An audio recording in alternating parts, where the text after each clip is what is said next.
Hey,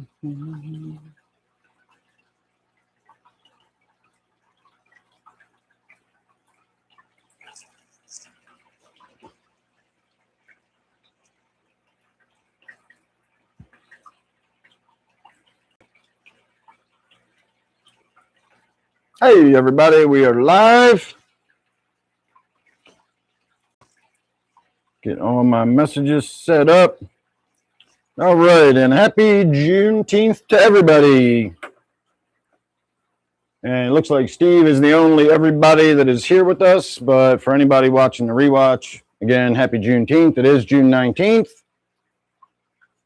And we're going to get the evening started off with a little bong hit. We're going to start with some Super Silver Haze, and then we're going to move on to Hawaiian Puff. I'm almost out of dab, and I'm drying some stuff out now to make another batch, but I do not at this point have another batch made. I think I'm going to do a hexane run this time instead of butane. It's been a while since I've done a hexane, so I want to do a comparison again just to see the difference in quality. I'll probably go right back to the butane afterwards, but we'll see.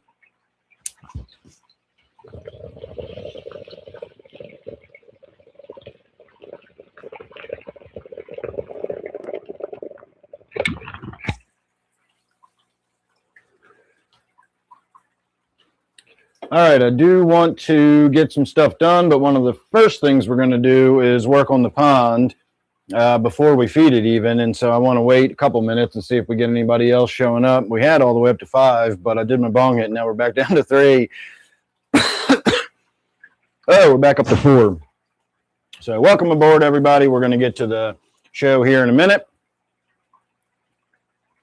But I'm waiting to see if anybody actually shows up. I guess if they don't, then they can watch the action on the rewatch. Are you driving, Steve, or are you home?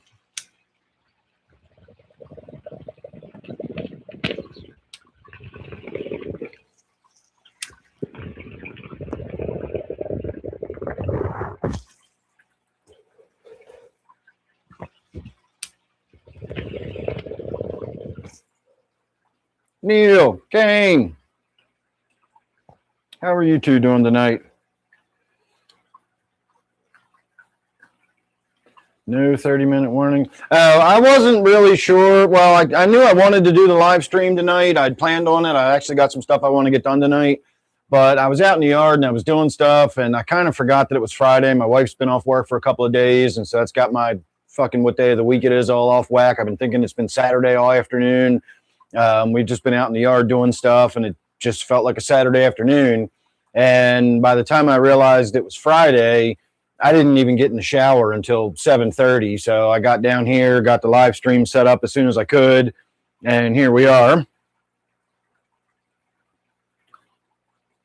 Oh, you're leaving tomorrow morning? Nice, Kane. All right, Steve, I just wanted to know if you were home so I could knew whether or not you were going to be able to watch what we're doing. And it looks like we got a few people joining us now. So we are going to do a little bit of work to the pond before we feed it.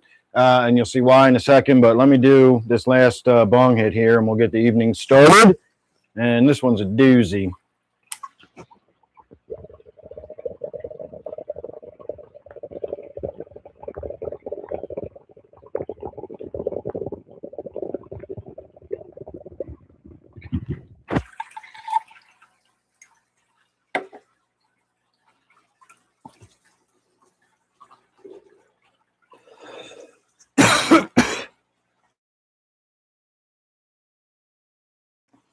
All right, let us commence with getting started on the pond. All right. I just got told my connection is unstable, so we're probably going to have to restart the live stream. All right, it looks like we're still here, so I'm going to keep going. All right, the little warning went away, so it looks like we're still live. All right, we're going to keep on going. Normally, I don't see that warning very often. I'm not even sure where the hell it comes from or what it is, but I get this yellow warning that pops up on the screen saying that my connection is unstable. And then usually about a second later, the screen freezes up and it just stays that way. And I got to restart if we want to actually continue the live stream. But tonight, the little warning label just went away. So here we are. So, all right, you can see the pond. We got fish swimming around. They're all waiting for their nummies. But if you are paying attention, you will notice there is no tower over there. So I pulled the tower off today, took it out in the yard, got it all cleaned up. It's far easier to do outside. I did it the first time in here, and it was an absolute nightmare. The next time I did it in the shower in the other room where I got my little tank and everything set up, and that way I could have the running water. But even that was a pain in the ass and awkward working around it because, you know, I'm outside the shower, reaching in through the door. Today I just did the smart thing, and I took it outside the yard and used the garden hose and a scrub brush, and we got the tower looking nice and sparkly clear. So we're going to get that installed, and then I was just saying it feels like Saturday myself.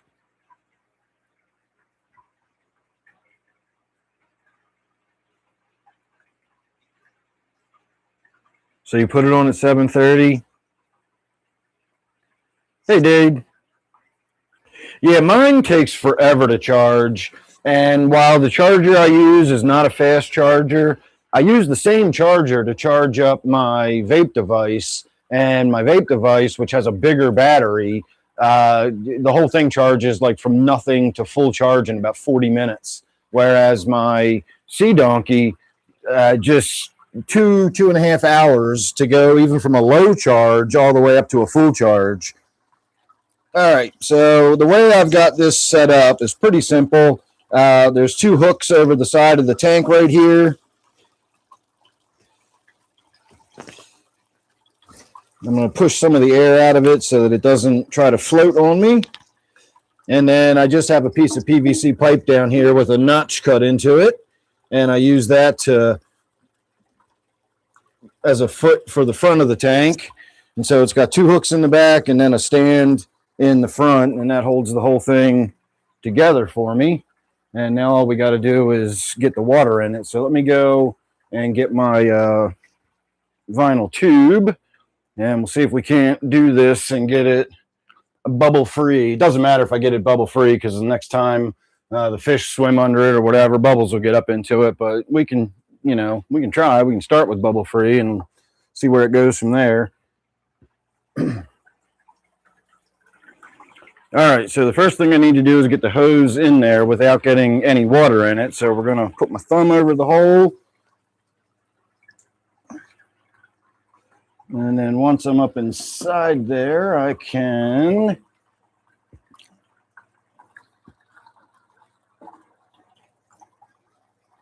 gently suck the air out. Give my lungs a little workout.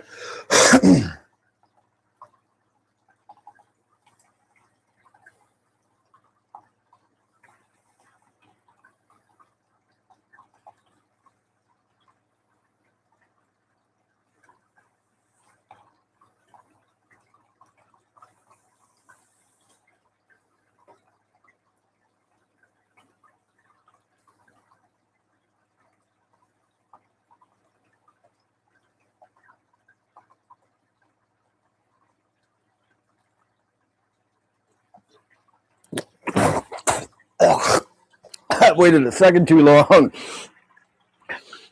If you try to pull it out without sucking water down into it, the air bubbles go back up in as you're pulling the hose out. So the trick is to get it to where you've actually sucked all the air out and water is starting to go in the tube, and then take the tube out of your mouth real quick as you're pulling it out. But unfortunately, the water shot through the tube, and I got it straight in the back of the throat. So I did swallow a little bit of that, but not much. That won't be the first, or that ain't the first time I've swallowed fish tank water, and I guarantee you it won't be the last. All right. Use my toilet as a spittoon. I worry less about getting the tank water in my mouth than I do like choking on it, having to like shoot down into my fucking, you know, windpipe or something. That's what I worry about when the water shoots out the hose like that during the siphon. The fish tank water is no big deal. It doesn't even taste bad. I've tasted tap water that's far nastier than this fish tank water is, believe me. You get some city water. It's got a bunch of chlorine and iron in it.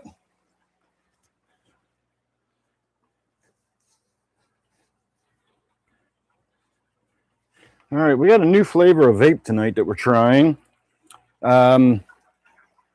I love the cherry berry But I also have watermelon apple that I enjoy, and I have a grape apple that I enjoy. So today we're going to try watermelon berry. And it's the same brand, the Cloud Nerds. I did get a different brand. I tried another one, and I'm not too happy with it. It's not terrible. I'll go through it. But it's basically I'm going to get through it. It's not like I'm enjoying it or anything. Oh, man, I don't know why sometimes it tightens up like that. It's so super tight.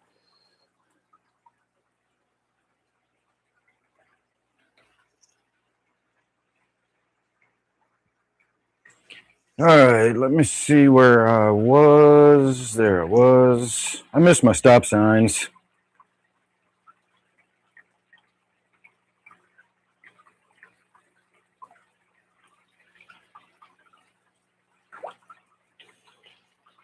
All right, Joe, how are you? Oh, nice.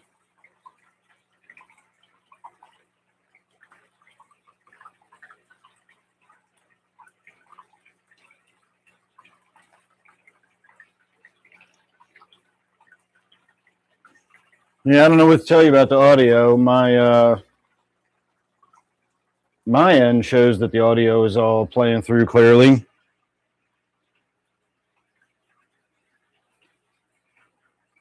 Oh, did you call him, Kane? Did you confirm that?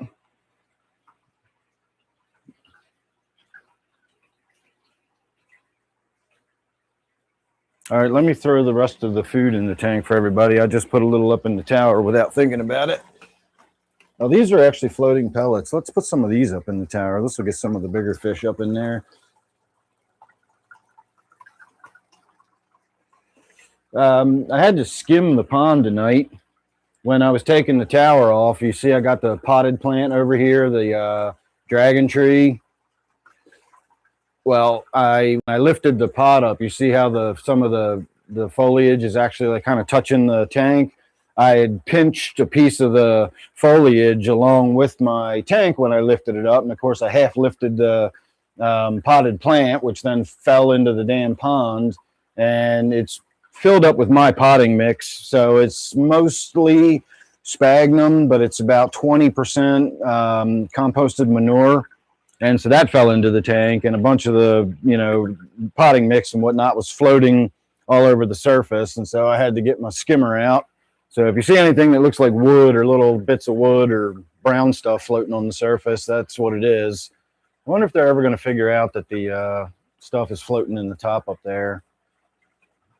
Probably sooner or later. Goldfish are smarter than a lot of people give them credit for.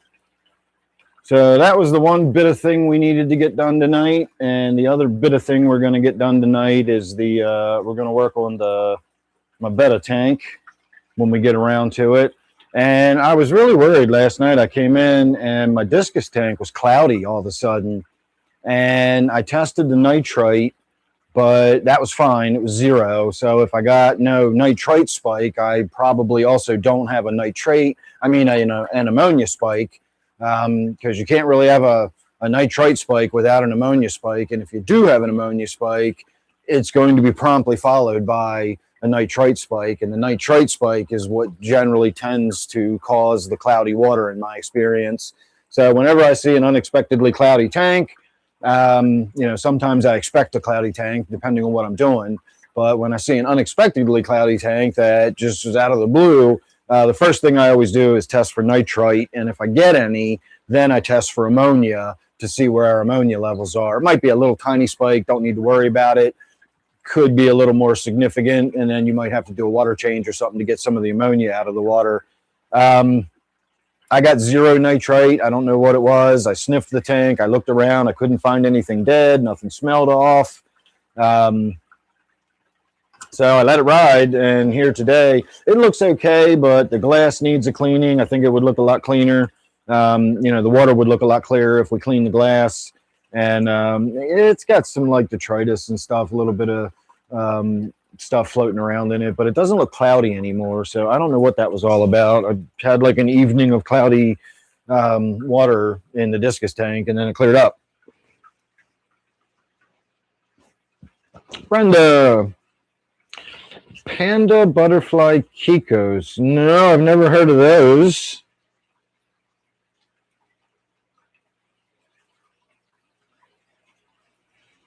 No, I was hoping Steve would be here with me. Maybe Sunday. I don't know what Steve's plans are on Sunday. I know he's going to be visiting his dad for the Father's Day.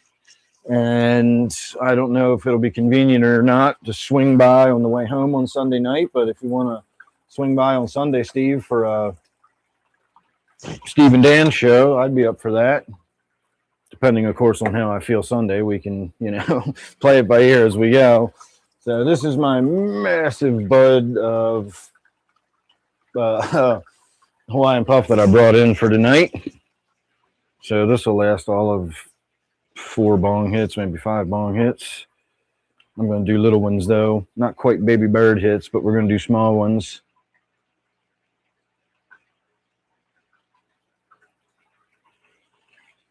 Let's see.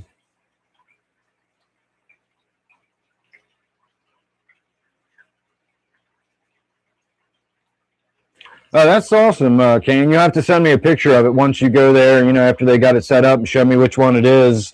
And then I know me well enough to know that as much as I might have the good intentions, I'll probably never actually go there. But I would like to see it. And that way, if I did know what it looked like, I'd be able to see it when I went there.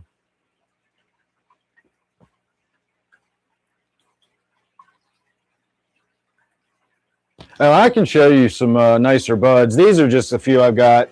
I just started drying some stuff out, and so it's just now dry enough that I can smoke. I'm not to the point where I have the luxury of being able to put it in the cabinet for a month and cure it. I'm still not ahead of myself, but I'm to the point where I'm comfortable. I've got plenty. I'm not having to fast dry it or any bullshit like that. I'm just letting it hang for a week. And so that's where we are. I got a little bit of Hawaiian puff that's ready to smoke. Most of it, however, is going to just get turned into hash oil. I'm just waiting for it. I want it to be just dry as can be before I make the hash oil out of it. You don't want it that dry when you're smoking it.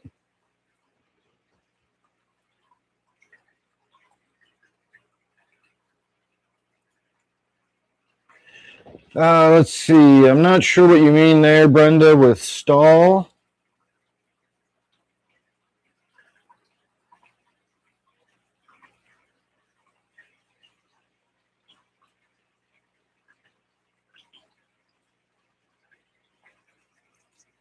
Yeah, a couple of the goldfish found it. Yeah, I find that if I do what I just said, I cut it down, I let it dry naturally. It takes about, a week to 10 days maybe. And when it gets down to, 20% moisture and it's good to smoke, it's not bad. It's just better if you can let it cure properly. I actually find that it's better to smoke it right after it's dry or wait till it's cured. If you give it that couple of weeks like you're talking about, it really goes through a period where it's nice and fragrant when you cut it down, and then the fragrance goes away through the curing process, and it just kind of smells like drying vegetation. There's nothing particular about it, at least in my experience. And then after about 3 weeks, all that fragrance and everything just wakes back up and comes back to life, and it's just better and more potent. But again, as long as you let it dry, it's fine to smoke. It's just more ideal if you can cure it. So once I get to the point where I've got so much weed that the stuff that's drying is, just sitting on the shelf waiting because I still got plenty I haven't gone through yet, and by the time I get to it, it's been in there for a month. That's when we'll be ahead of ourselves, and then everything will sit on the shelf for a month or more before I start smoking on it. But we're just not there now. I'm still trying to dial it in. I used to grow weed in a way that was for the purposes of just growing as much as I possibly could. I used to give it away. I used to hope to, offload a bag here and there to some buddies and stuff like that. Let's move on to the next tank here. But at some point, none of that ever really happened. I always tried to make it happen, but it never did. And hence, I always had ounces and ounces of weed sitting in jars on the shelf. And so when I started just sort of growing for my own self, I'm not really sure how much I need to grow to keep myself, up to, a comfortable amount. And clearly, I went too far the wrong direction, and I'm not growing enough. And so I'm in the process of stepping it up. I got a second tent turned on. One tent is just not enough for me to grow enough weed through it. So the second tent now has a plant in it, and I'll start filling that one up. And again, at some point, I'll get ahead of myself and we'll have plenty of weed.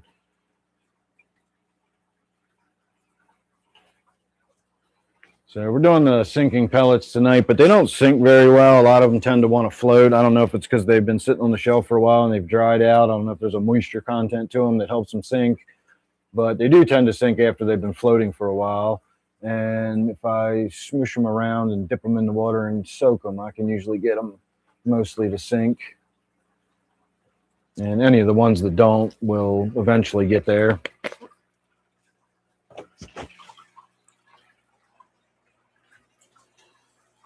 All right, I can update you on my attempts to catch some minnows down the street.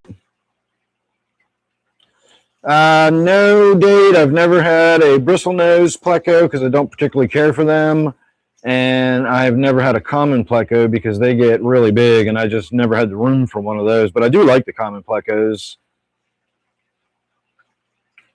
Oh, panda butterfly koi. I've probably seen one. The name sounds common enough or familiar enough. I've got butterfly koi myself. I just don't have a panda. I don't know if mine has a name other than butterfly koi. But the big one, the really big one that's in the tank, that's sort of like a silvery yellow-white color, my most beautiful koi, that's a butterfly koi. And it's getting huge. I haven't tried to measure it, but now that I'm looking at it, I bet that thing's getting close to a foot long if you measure all the way to the tip of its tail. And again, it is the butterfly koi, so it's got those long flowing fins, and so it's not a standard like short goldfishy sort of tail. It is a lengthy tail, but overall, it's still, that fish is probably about a foot long. I wish I could get 10 pounds of weed a day. Oh, no, I buy my seeds, or in the case recently, Steve gave me some out of a bag that was store-bought. It was marshmallow. So I know what all the weed I'm growing is. I got Super Silver Haze right now. I've got Hawaiian Puff. I've actually been growing the same Hawaiian Puff plant for about 15 years. I got some seeds for free. I made a purchase from the Lucky 13 company who developed the Hawaiian Puff. And whenever you buy something from Lucky 13, they always send you 3 free seeds as like a bonus. And the ones they sent me were Hawaiian Puff. And I found one of them that was just amazing. And I've been cloning it and keeping it going. And I've been literally growing the same plant for 15 years. So I've got the Hawaiian Puff. I got some Tropicana cookies right now that just sprouted. So that's a long way off, but the seed did sprout. I just put some Skittles seeds in the soil today, so hopefully they'll sprout soon.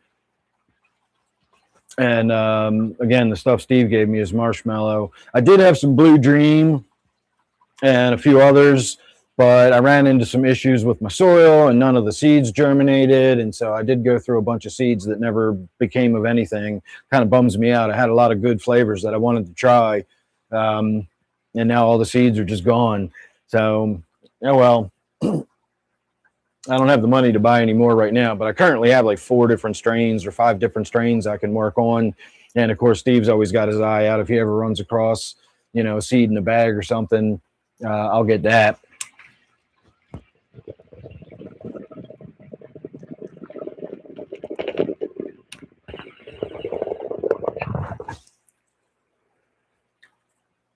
When I started just by taking some seeds out of some, it was a really good bag. So save some of those seeds, so I had no idea what it was. I made my own name up for it and I grew that kind of stuff for years. And even to this day, if you get a random seed out of a bag, even if it's like an old school, Mexican brickweed bag that's mostly sticks and seeds, I promise you, if you take one of those seeds, the weed you will produce will astonish you compared to the quality of the weed you started with.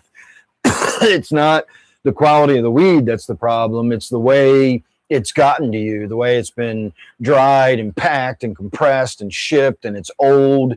It hasn't been stored at the right humidity.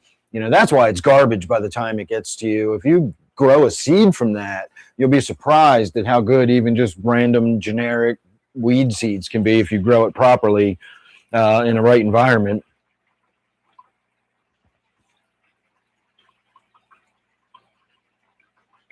I don't really have a name for my squirrel. Yeah, they sound awesome, Brenda. Well, the one in here that's going to get the biggest is Bruce Brown, which is the calico, the least fancy one in the tank. This one where's my finger going? Right here. I got a little bit of a lag time on my monitor tonight, and so I'm trying to watch where my finger's going on the monitor.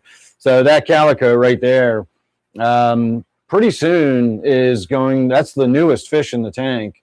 And pretty soon he's going to be bigger than Wednesday, which is the black one. And then the Melissa fish, the little one in the middle, has definitely sort of slowed down in her growth. But when I got this one, the Bruce Brown, he was like the size of a grape. He was like that big when I got him. Adorable little thing. And he is just growing like a beast. But he's also just a fancy goldfish. He's not the little one in the middle is an Oranda, a fantail Oranda. And this one over here is a fancy peacock fantail Oranda. This is the fanciest fancy fish I have. This one's just a fantail goldfish, fantail fancy goldfish. And so that one might get up to 10 inches long. I don't know how big the other ones might eventually get. But if Bruce Brown keeps growing like a regular old goldfish, he's soon going to be the biggest fish in the tank. Look at him lumbering along. As long as they swim slowly, they look cool. If they try to dash, they just immediately roll upside down and look like complete dorkwads, that were not designed to be fish, which they really weren't. Nature never designed them to look like this. And you can tell when they try to swim fast. But my God, looking at the, Wednesday, that black one, as she swims around the tank, it looks like smoke or something coming off behind her, like black vapors coming out behind her. It's just amazing looking. Watching her on mushrooms is really, really cool.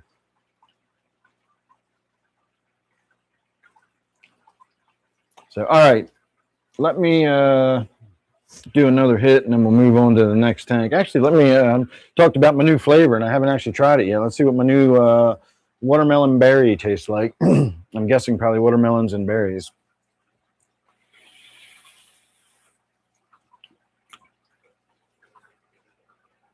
Ooh, I like that. I tell you, that's like a Jolly Rancher too. Tastes almost like a watermelon. Tastes like I put two Jolly Ranchers in my mouth, like a berry flavored one and a watermelon flavored one. Imagine that. But you really get a distinct berry and watermelon flavor. So this might be my new favorite.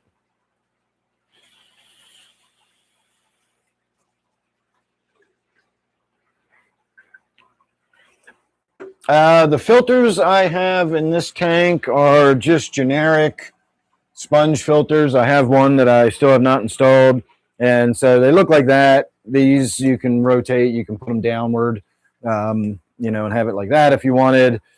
But it's really, super basic. You hook your air line to this little, or you hook your air line to this hose up here, pumps the air down to the bottom, pulls it back up, draws the water through the sponges. And I like the little directional spout at the top. So that gives me not much, but it does give me a little bit of water flow. You'll notice that I've got that one pointing that way, and then the other one is pointing sort of this way. And that gives me the ever so slightest little bit of rotational flow in the tank, because those two filters are the only filtration, and that is also the only circulation in the tank. I don't have a power head or anything in this tank because of the goldfish. I tried putting a really small power head in there to just give it some water circulation.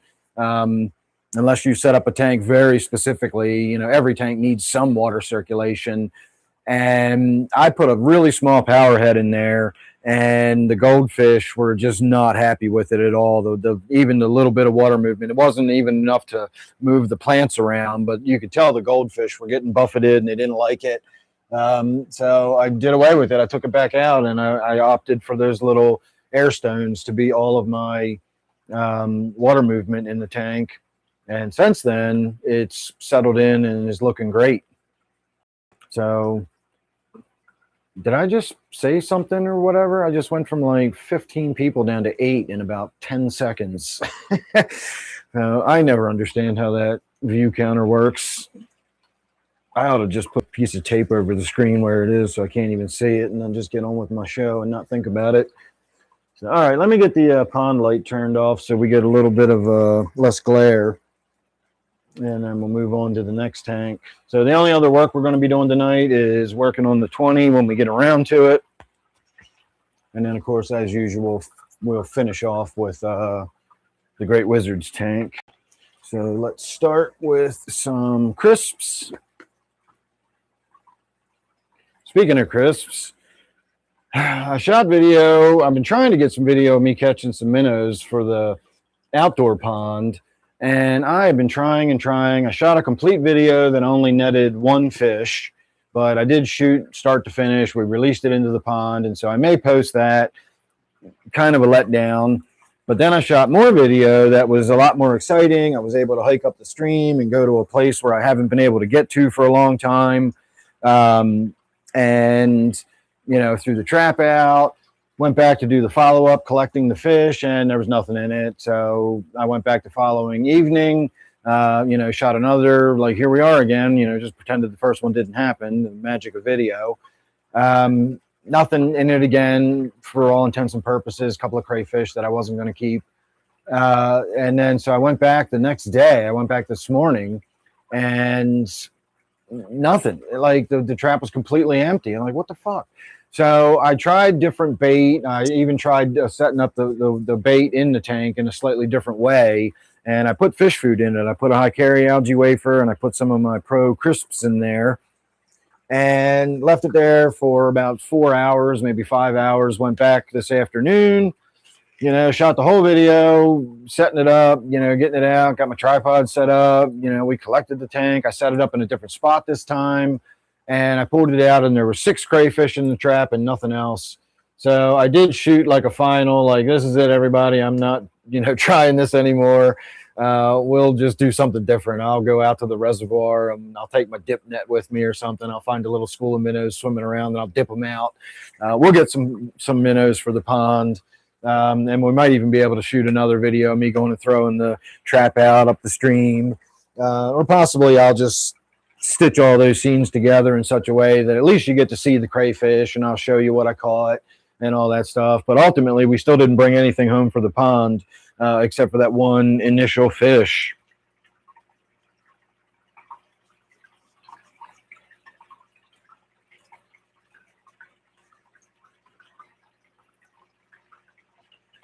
I don't know what to tell you there on that one, Dade.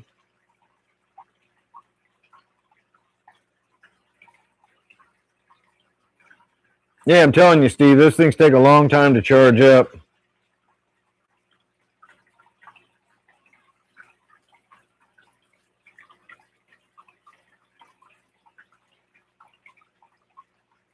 That's possible, Ark. I never even thought about that. That's why I say I just never understand how that counter works, because it went back up to 14, then it dropped back down to 8, and we're currently sitting at 8. So I don't know if that's actually how many people are watching or not. But like I said, I should just stop paying attention to it. It doesn't really matter anyway. It's not like it changes my what we're going to do or talk about or anything else. It's just I always like to see that number going up. I haven't had a big crowd in a while. I used to get up to like 50 or 60 people. I think 61 or 62 people was my record for, you know, concurrent viewers.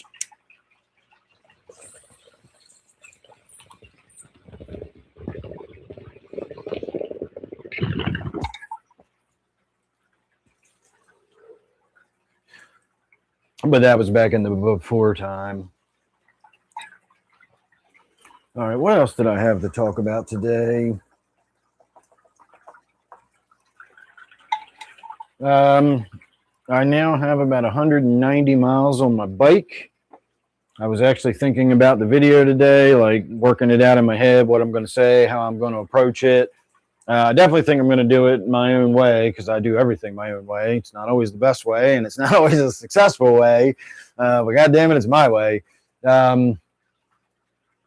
And so I approached buying that bike not from a cyclist's point of view, but from the point of view of like a guy that wants to save money on gas. I got a V8 truck. I don't need to use that to run up the street to the grocery store, or down into town to the hardware store or whatever. And so I got a little electric bike for running my local errands. And that's my purpose for doing it. And so I think if I approach the video from like, all right, I'm going to review it from like that perspective rather than a cyclist's perspective. And because I think there's probably a lot of people out there that might be looking for an electric bike that, like me, don't really consider themselves cyclists, but they're just looking for a way to save money on gas. And, I think that'd be a good market for me to try to tap into. I think I could appeal to that person a lot more than I'd ever appeal to anybody like trying to come off as like knowing what I'm talking about with bicycles. My rear brake squeaks like shit, but it's a disc brake, and I've looked at it several times, but other than like taking it apart, which I assume at some point I'll have to do, like all disc brakes, eventually you got to change the pads, and it's really neat. It's set up exactly like a car's disc brake. It's got a caliper, pads, the whole 9 yards, little clips holding the pads in. But instead of being hydraulically operated, it's just got a little lever that pulls an armature that squeezes it together. And again, this is the first bike I've ever had with disc brakes on it, and they're fucking amazing. Oh, I've got 2 Tetras swimming around in the 40. I thought we were down to 1 in there, but I just saw 2 swimming next to each other. So we still have 2 in there. Interesting. So anyway, I don't know how to get the brake to stop squealing other than possibly taking the pads off, putting some stop squeal, some brake pad squeal in there, anti-squeal, whatever. It's really just a tacking agent. The squeal comes from vibration between the pad and the caliper, and that tacky material between the two just, dampens that vibration and it stops it from squealing. It's not magic. So I could probably do that, but I'll have to watch a tutorial on how to take the brakes apart. I told my wife today I don't want to figure it out by taking them apart and saying, oh, this is how, I can do that, but I'm not really good at it. I'm much better at seeing someone else do it, have them explain to me how it works and why you're doing stuff. And then like, okay, now I know what I'm working with, and I can maybe get in there and jiggle those pads around or something. But the rear brake squeal is really annoying.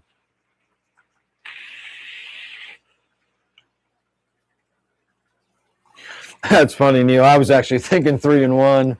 My WD-40 would work too.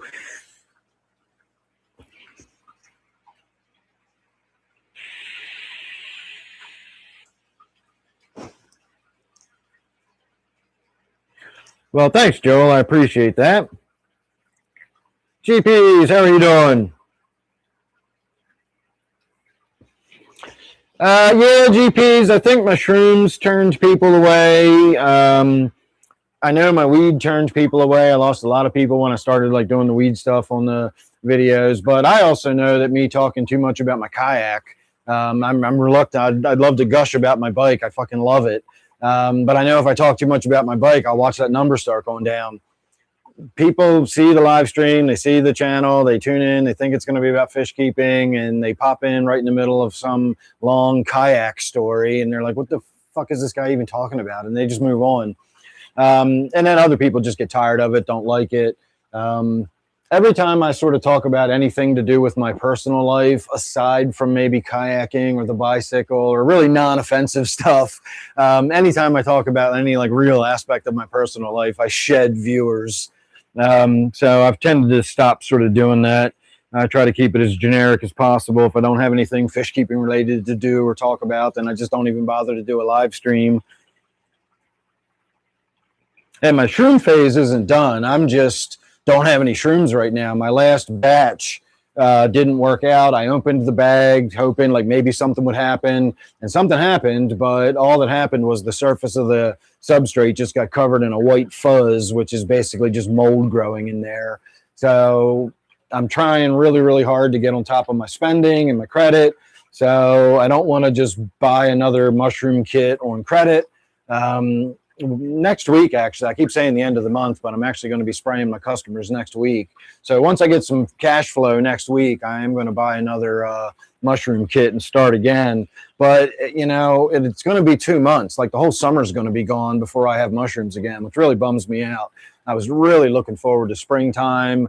And, you know, like right now in my yard, there's so much going on, so many flowers and the plants, even without the flowers, just the sheer amount of texture and shit to look at and different plants in my yard. You could literally, even without being on mushrooms, you could spend all afternoon just walking around my yard looking at stuff. I really wanted to do that with mushrooms. You know, I did them all winter long, just cooped up in my basement. Now that the nice weather's here and I'm outside again, I got no damn mushrooms. So that's kind of a bummer.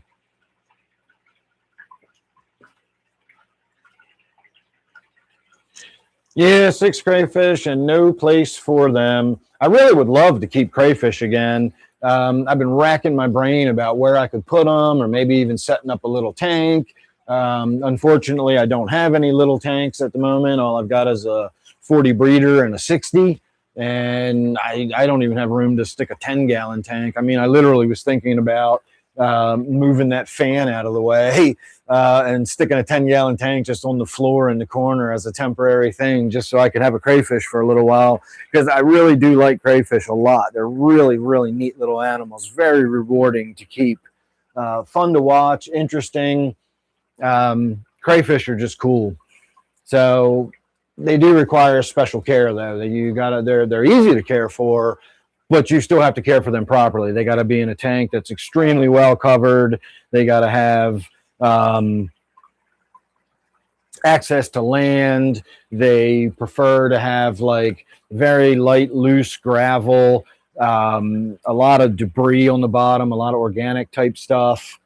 They need to be able to like dig and root around. Mud on the bottom is probably preferable. So, you know, I could probably get away with putting one of them in one of my tanks if they were tightly covered. But my 29 is the only one I can think of. And that's got a bunch of loaches that already live on the bottom. So that's asking for a fucking disaster. My 55 also has catfish and pleco that lives on the bottom. So can't have any crayfish with bottom dwelling fish. I really don't have any place to put them. I don't know where I would even put them. So it's kind of a bummer, but there we are. They were absolutely perfect size for bait. All I kept thinking the whole time, I didn't say it in the video. If I ever do post the video, you'll see. But all I was thinking the whole time was like, man, if I was going fishing and I'd thrown this thing out, I'd be happy. Maybe a little disappointed that I only had 6. You know, when I go fishing, when you use crayfish and you go fishing for bass, it's almost like cheating. And if you go out with 6, you're going to go through 6 crayfish very quickly. So I like to take a couple dozen with me, although I got to admit I haven't fished with live crayfish in probably 10 years. But my God, if you want to catch bass, fish with live crayfish. Fish along the banks where the water drops off into deeper water and there's a lot of rocky cover. You will fucking destroy them. Again, it's like cheating. There's a reason you're not allowed to use live bait in fishing tournaments. It's all about the skill, not how hungry the fish are. Kind of like NASCAR. Everybody drives basically the same car so that the driver's skill is what wins the race, not the bigger, beefier car. So if you're fishing in a tournament and you're throwing fucking crayfish out there and everybody else is using lures, obviously that's not very fair. I guess you could have a tournament where everybody used crayfish. All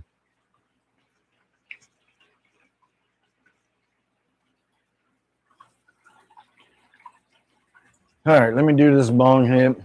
We're not quite ready for duckweed removal out of this tank yet. You can see the surface is mostly covered, but in the bubbly corner in the back, that area is all wide open.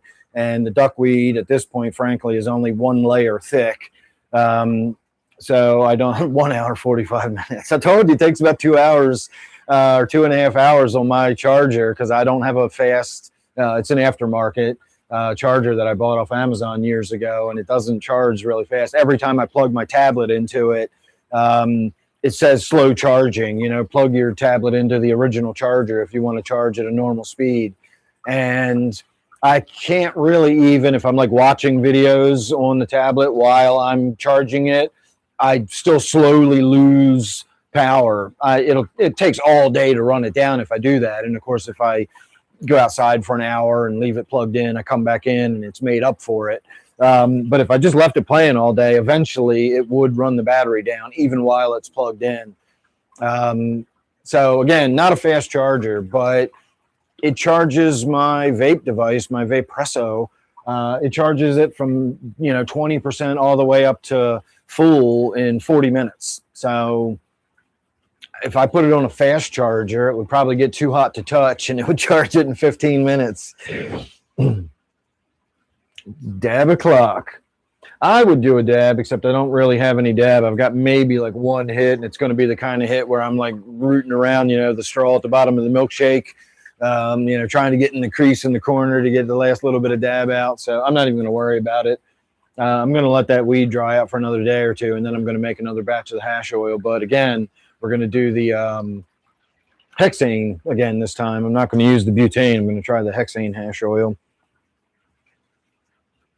All right, while you're doing your dab, I'm going to do a bong hit, and then we will move on to the next tank. Remember, we do have one more tank we're going to do some work on. We're going to clean another tank, and then we'll get the close-up of the Great Wizard feeding towards the end. I'm probably even going to get in the discus tank and give the glass a quick wipe down before we feed that.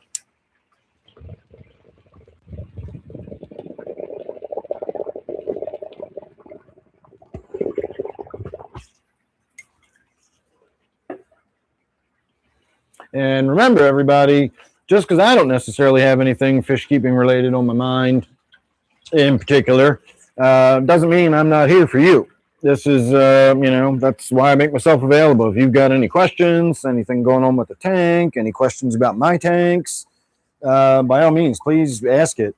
I wouldn't even mention mushrooms or weed or anything if I had, fish keeping stuff to talk about nonstop for 2 hours. I just don't. So it's either get a little bit of whatever's on my mind or ask me some questions. I'm trying to, I got my monitor in a stupid place again. You think after all these years of doing this, I'd plan ahead. Of course, you'd also think ADHD wouldn't wreck my damn life. I tell you what, if I could have one wish, I could think of a lot of others over getting rid of my ADHD. But man, I wish I could just snap my fingers and not have had ADHD all my life. I did watch a video from a guy that I watch his videos fairly frequently. And he's a former lawyer. He's retired now. And he plays part-time in a rock band. He had a rockin' fucking mullet up until recently. He just shaved his mullet off. It still looks mullety to me, but compared to the ridiculous mullet, it was 9 inches off the top of his head and, went all the way down, halfway down his back in the back. But he shot a video the other day talking about, trying to live life with untreated ADHD, not undiagnosed, but untreated ADHD. He knows he has it. He just doesn't take any medication for it. And he was just talking about all the ways it affects his life. And I'm like, yep. And then he talked about doing the same kind of stuff I do. You know how I'm always talking about like Dan-proofing things? And, he was talking about doing that kind of stuff too. He talked about how he writes notes on legal pads. He knows he has a phone that he could put in, he could even just talk to his phone and put notes in it. But he also knows he would never fucking check that.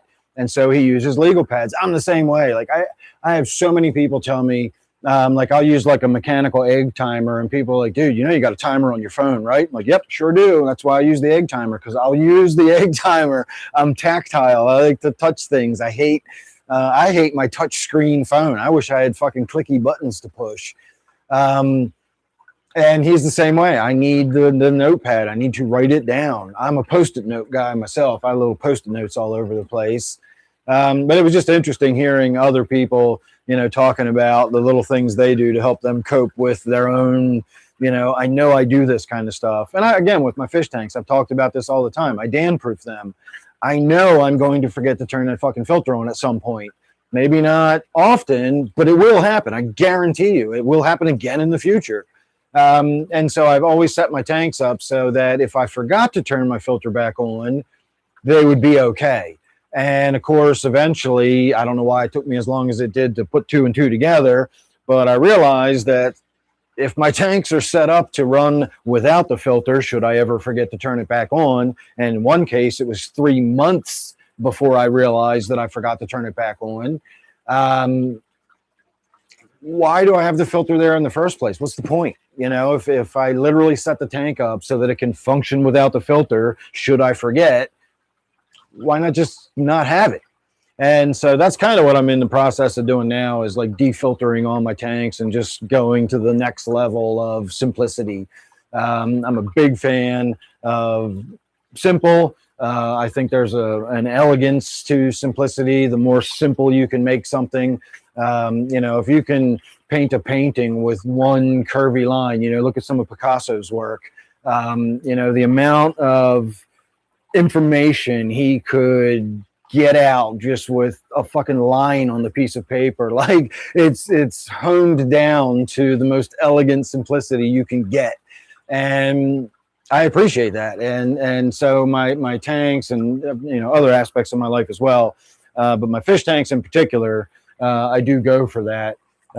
They're fairly sophisticated in the way they're, you know, set up with the planting and the growing and the air stones and the water flow and, you know, understanding what I'm doing with it and everything. But it's still simple. It's got water movement because of a power head. I've got an air stone, and that's about all that I really need in the tank. The tank, you know, more or less takes care of itself at this point. With basic, simple maintenance done by me. Oh, I just realized you guys have a terrible view of this tank, so let's try doing that at least a little bit. I don't know if the shark's made an appearance yet. Well, let me get caught up before I answer your question there, Dade.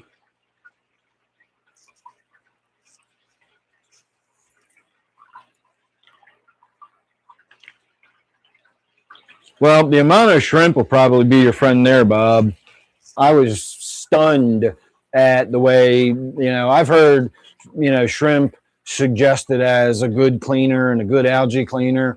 And every time I heard that, I thought, yeah, I'm sure they do eat algae, but they're fucking shrimp. Like, how much algae can they eat? They're tiny. You know, get yourself a good pleco in there if you want to really, you know, get rid of some algae. And then Arknight gave me some shrimp, and I put them in a tank, and holy shit, you know, like the woodwork in the tanks that have shrimp are cleaner than the woodwork in the tanks that have plecos, and the plecos literally scrape the surface of the wood clean, and yet those shrimp somehow pick it so clean. It's just gorgeous. It looks like brand new wood that I've sanded down before I put in the tank. Although I got to admit, the wood in this tank kind of looks that way too. But I've got a pleco in this tank, and they really do a good job of keeping your woodwork clean.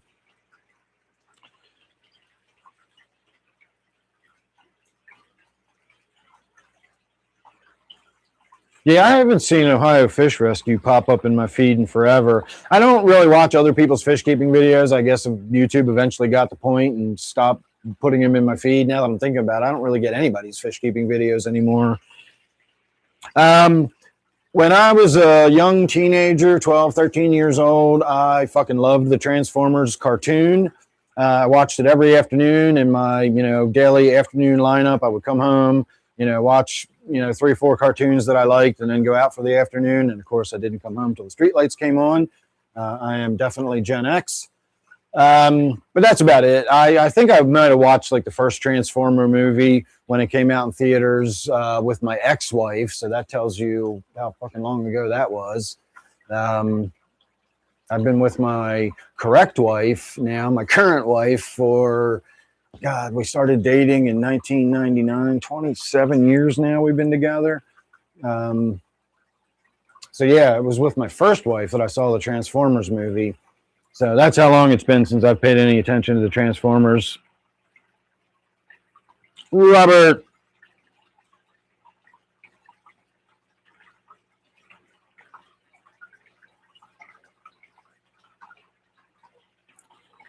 TK, how are you?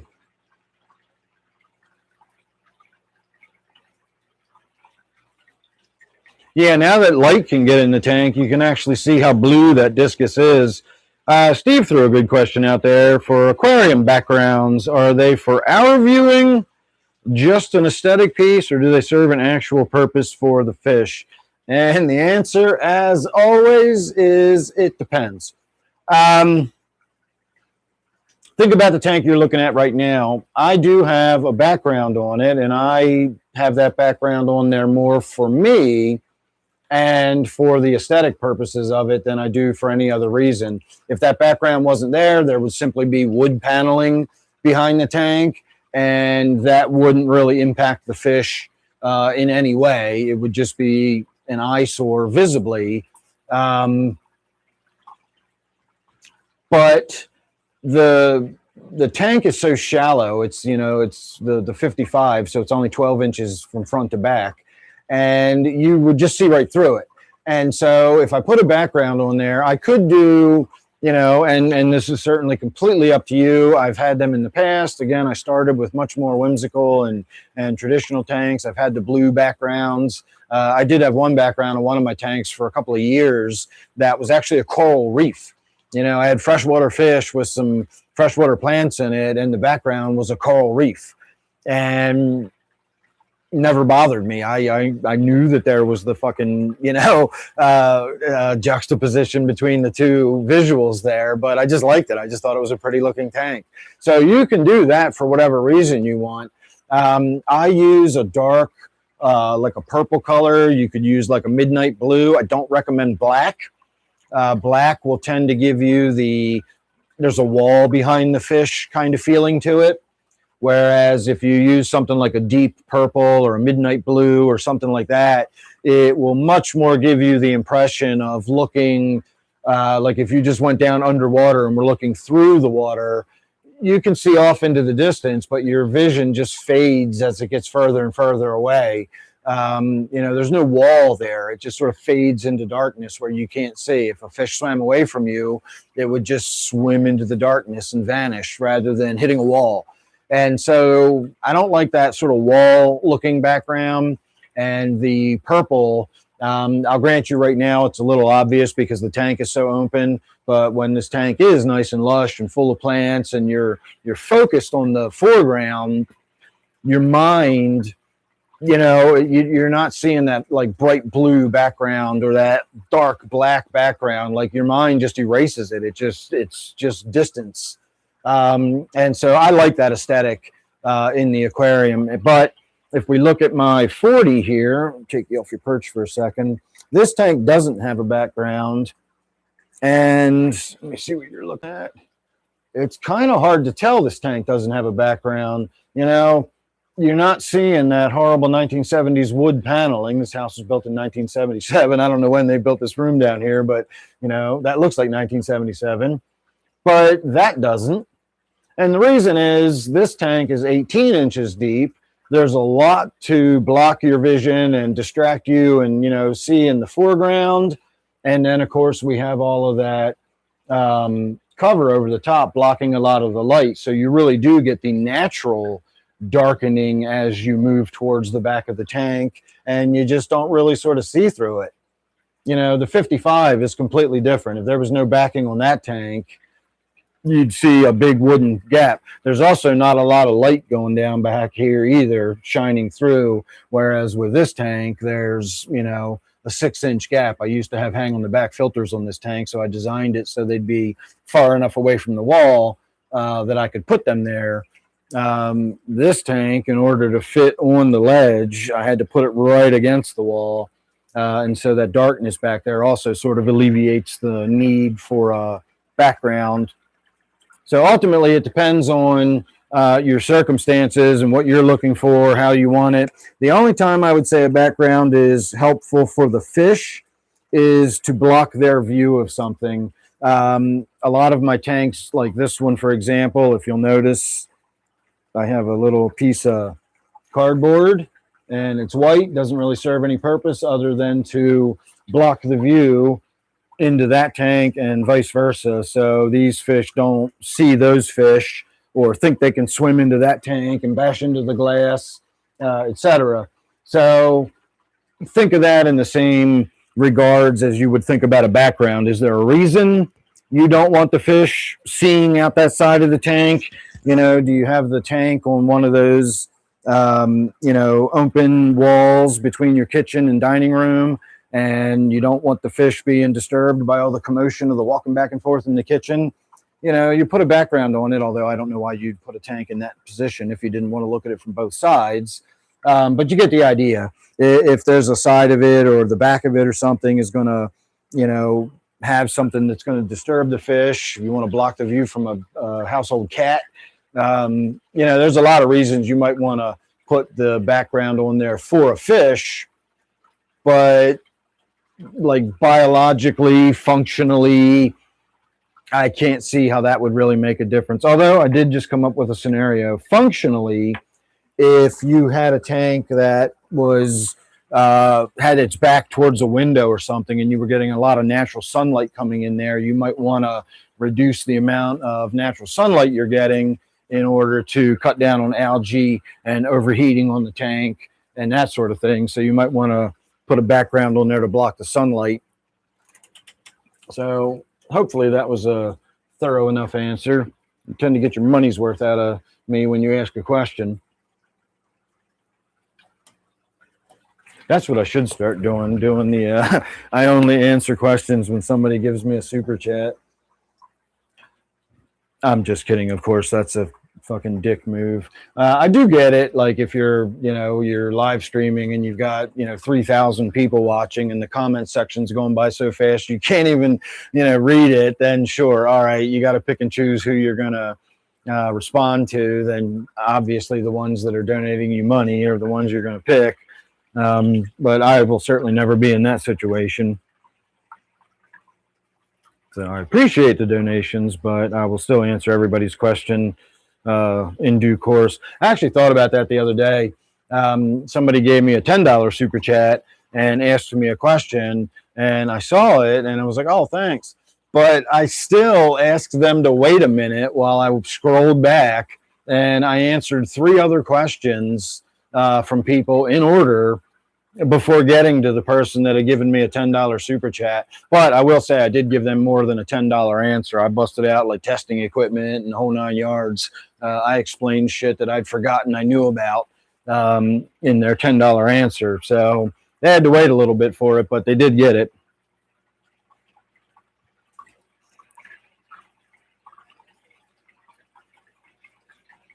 Oh, there you go, Neil. That's another good reason. Put a background on the tank to hide the wires and plumbing and all that kind of stuff. I hadn't even really thought about that, but that's a good idea.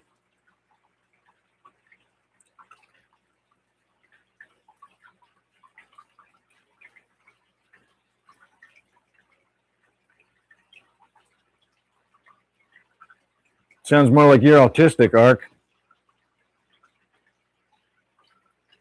The movie poster from Jaws. What, like as a background? That would be cool. Dark teal, yeah, that's a good one too. I'm more of a fan of purple, although I do actually have teal nail polish on right now. I was bored waiting for some videos to upload the other day, so I painted my pinky fingernail with my teal nail polish. I color code all of my vapes, so the one I'm smoking tonight is the berry watermelon. So I painted one side of the pod green and the other side blue, so I know it's berry watermelon. My cherry berry is my favorite, so that is my unpainted one. My just blank pod is always the cherry berry.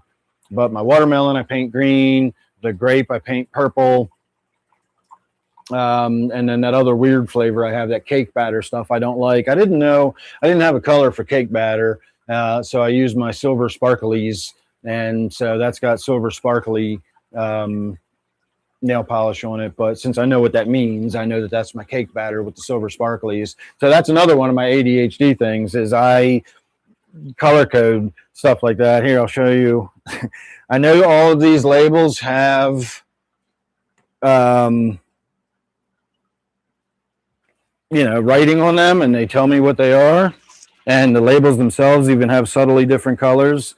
But that is what I do. So we got watermelon, cherry berry, and that is the watermelon berry. I thought it was wineberry watermelon, so I used red and green. But regardless, that's the watermelon berry. And so I do shit like that so that I don't pick up the wrong bottle and read the wrong thing. I do that all the fucking time. If I had to rely on just reading the labels and getting the right juice, I will mix them up. I'll put the wrong juice in the wrong pod. And so I color code them. As soon as I open the package, I paint the cap the correct color. As soon as I get out a new pod, I'll paint the correct color onto the pod before I fill it. I make sure the color on the pod matches the color on the cap before I fill it. And you know, I have to do stuff like that to be functional. Otherwise, I'll be mixing my fucking watermelon with my cherry berry. I do shit like that all the time. So my whole life has been a series of learning how to Dan-proof my own life. All right, let me have a swig of my tea over here to whet my whistle. That's somebody asked me the other day when I said I was going to get a drink of my tea. Asked me if it was a Long Island iced tea. Who would think I'm drinking Long Island teas?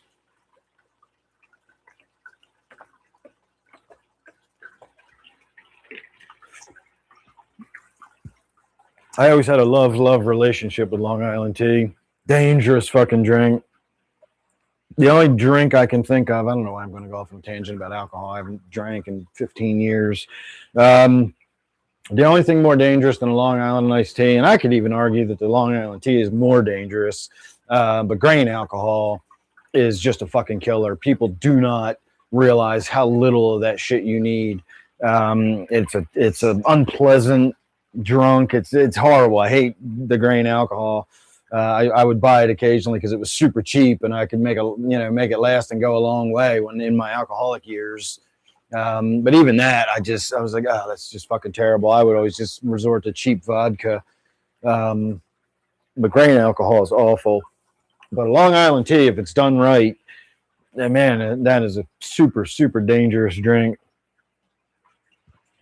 If it's done right, you could just chug a whole entire glass of it down, like on a hot summer day when you're done mowing the lawn. If you got some ice in it and it's nice and cold, you would not know that you were not just drinking a refreshing iced tea drink, and yet it's almost entirely clear liquor.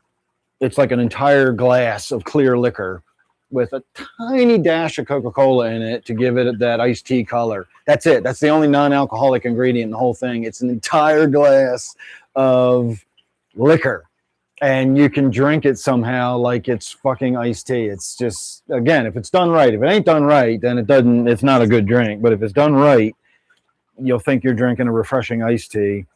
They will destroy you.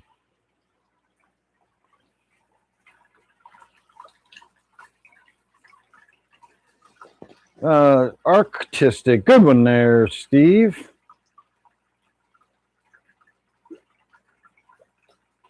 You have a very special set of skills there, Ark. Scholars Retreat. Got some new plants in. Nice.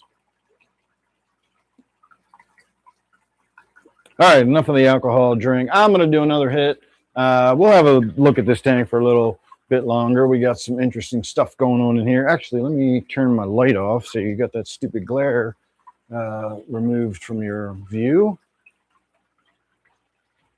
And let's have a close-up look of the discus if he will calm down, but of course he's not. So we'll have a close-up look at the come on, goddammit. Sometimes I hit the screen to do that, and other times I hit the screen to do that, but it like pops up some message about an SD card, or if it asks me how I want to, whether I want to do static or stills or, change to sepia. I'm like, what the hell? Just fucking zoom in. I'm tapping the screen, zoom in. And of course, as soon as I do, the damn fish goes and hides in his cave. That loach is so fat. She's feisty, though.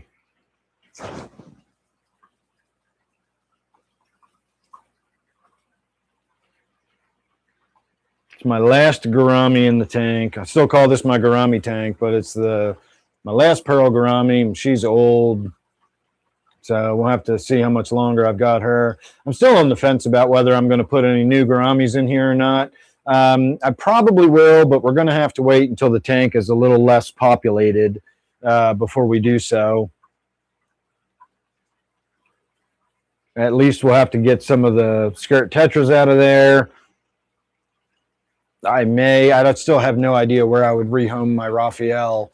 But if I got that Raphael out of there, that would make a big difference in the amount of buyer load in this tank. He's a chunky monkey. Here comes my sexy ass angelfish.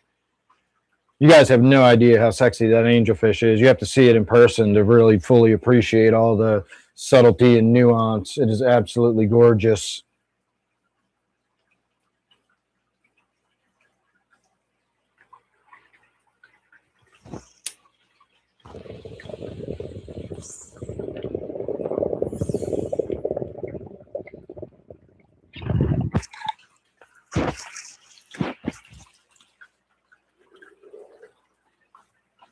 Forgot that was supposed to be 2 bong hits.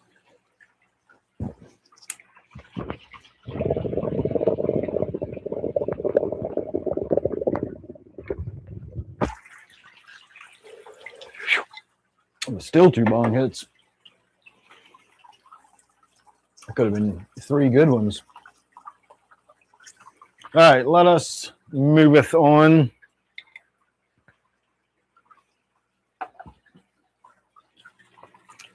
Let me find out where I put you guys. Get caught up on some comments real quick. I don't know, Dade. I probably will get something else in there, but I don't know if they will be pearl gouramis or not. One of my favorite gouramis is the opaline, and I think a single might be in the future of this tank. I tried having a group of them, but it's a lot of fish in a fairly small tank. The opaline, any of the 3-spot, the lavender, the blue, the opaline. There's a bunch of them out there that are all the same species, just different paint jobs. And I really, really like the opaline. It's my favorite gourami visually. And I had 8 of them in there at one time, but obviously, they're all 5 inches long. That's a lot of fish in a 55. And of course, they fight and they're aggressive, much more so than the pet store will lead you to believe. So if I got a singleton, maybe get a nice striking male with a really beautiful finnage or something and put an opaline in there, I could probably do that again. Don't know if we're going to do the pearls.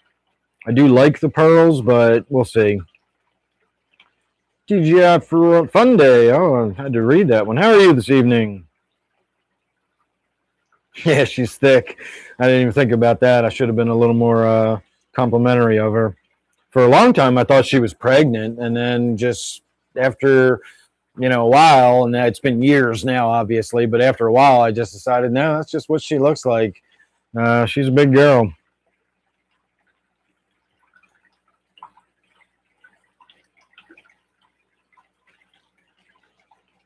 Yeah, my tanks actually have places usually for my betta to lay on naturally, just the plants in there. Yeah, that is a lace zebra angelfish. Was given to me by the same person, one of my viewers, that gave me the orange discus that's in there. We got another one in another tank. I got 3 of them together, and I had to separate them because of aggression, and that's why this one's by itself. And I also had the other 2 in the 40 that is now the Great Wizards tank, and they were just getting too big for the 40, so I moved both of them into my discus tank, the 125, and one of them, I believe, got bullied or something, but after a few days, one of them didn't make it, and the other one still looks great. But the one that I put in the discus tank with the predominantly blue discus is actually turning more blue than this one. This one's turned vibrant orange, and the red's really starting to pop. It does have a lot of blue in it, especially in the fins when the light hits it the right way. But the reds and the oranges that are coming out in this one are absolutely amazing. Whereas the other one being put in with the blue discus looks completely different. They don't even look like the same fish at all. and they all came from the same batch. So it's wild how the environment changes their coloration. But this one, that's probably my most striking discus, that one in there. But the angelfish and those discus all came from the same person. So that was a really nice gift.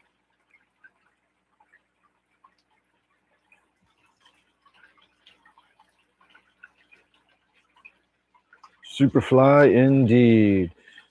I could tell you're new, TGI Funday. I haven't seen your name before, so welcome aboard. Hope you're enjoying yourself. Feel free to ask me whatever questions or whatever. You got fish keeping questions, you want to know about any of my tanks or anything like that, fire away. Janice. Oh, thanks, TK. And I answered your question about my cats, and I really do worry about them. My one little squirrel, who I really don't have a name for, I tend to think of him, and I actually think it's a her, but it's a squirrel. I'm not planning on dating it, so it doesn't really matter.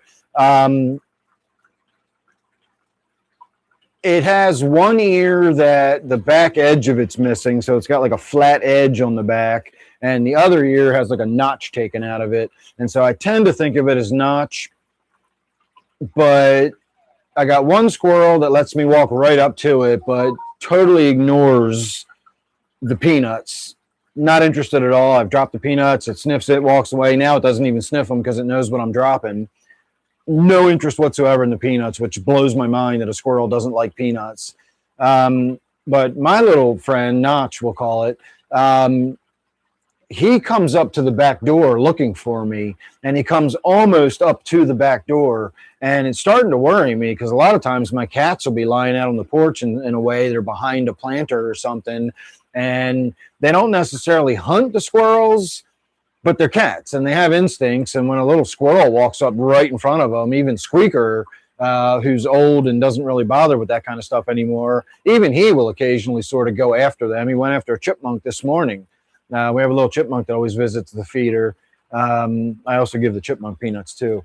And not by hand. I always just leave them at the chipmunk's little front door, and I come back a little while later and the peanut's gone, so I know he got it. But the squirrel is starting to concern me the way, I keep telling him, like, don't, I'll come out. You don't have to come up to the door. If he sees me, when I come out, he comes running over. And again, he just seems to run over without looking around well enough. It's a young squirrel, so like he hasn't learned all the rules of crossing the street yet. He definitely doesn't look both ways to make sure the cats aren't out. But I've had people ask me in the past about the bird feeder, like, oh, you got bird feeders and cats. That's fucked up, dude. You shouldn't have bird feeders out. You're baiting the birds in. I honestly think the cats brought home more birds before we had the feeders than they do now. Now it's like an instinctual thing. Like, again, maybe occasionally our little crazy girl cat, she does go after the birds and she's fast as lightning. She almost catches the squirrels. I don't know what she'd do if she caught one. She's tiny. She's about the size of the squirrels, but my God, she is fast. She actually has caught hummingbirds before. She sits under the hummingbird feeder, and when the hummingbirds come to it, she shoots straight up in the air and grabs them. So she's gotten 2 hummingbirds that I know of over the years.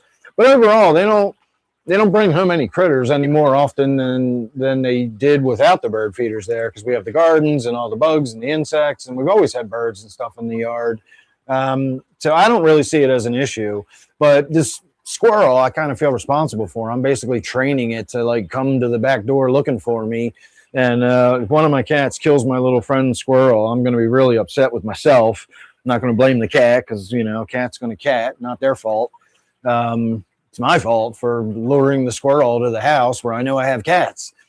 So I do worry about that, but so far, so good. Shirley, my girlie, how are you this evening? I was actually thinking about you today. I hadn't seen you in a while.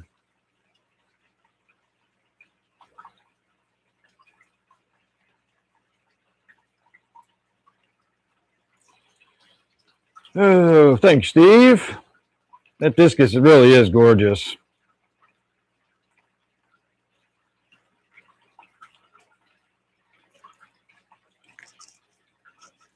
It kind of is like baiting the birds. No, they chase off. Not my cats don't get chased off by the squirrels, believe me. I got you, Shirley. Well, you can always say hello at least. Oh, and I got a text a while ago that was an unknown number, and it just said Shirley. And I deleted it because I always delete any text that I don't know where it came from. And then later I got to thinking about it, and I wondered, was that Shirley texting me to like let me know, like, hey, this is me and this is my new number? And then that seemed pretty obvious after I thought about it for a minute. So whatever number you texted me, I deleted that. I'm sorry. I didn't recognize it. I didn't understand it for a minute. So like gone. If you'd have said this is Shirley, I'd have okay, that would have made sense to me. But it was just the word Shirley and an unknown number. So my bad. Sorry about that. We don't have any black squirrels around here that I know of. At least I've never seen one. I really would like to. But I did see a squirrel the other day that was really interesting. It ran across my path whilst riding my bicycle. The front part, you know, its body looked like a normal gray squirrel, but its tail was blonde. It was like a dusty blonde color.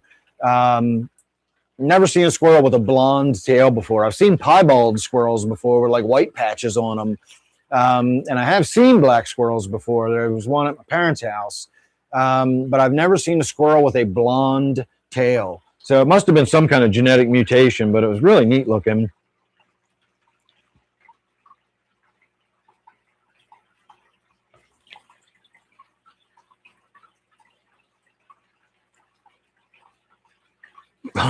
Put it in their basket. That's awesome.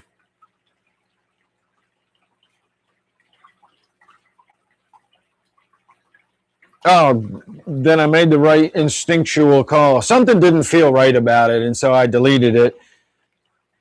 I just got bad vibes when that came across because I assumed if it was you, even after I thought about it, I'm like, well, why wouldn't she have said like, hey, this is Shirley, this is my new number or something, you know? It just said Shirley, and it was, you know, it was weird. So I just deleted it. So I'm glad I did.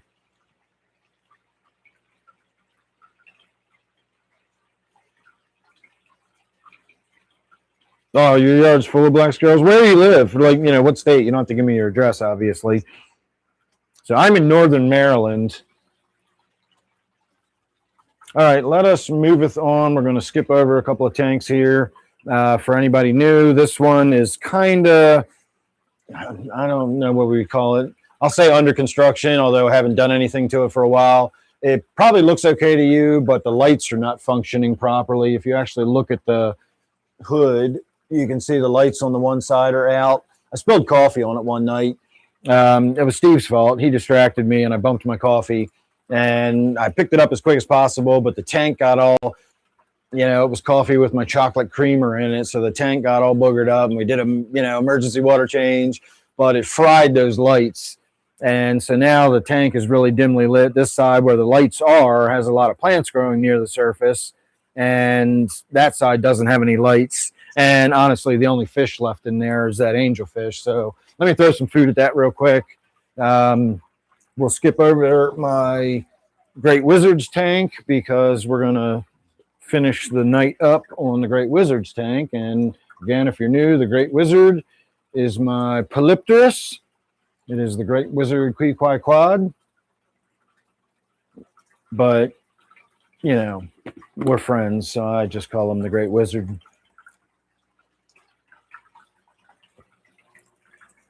We don't have to be formal. And it is a mouthful.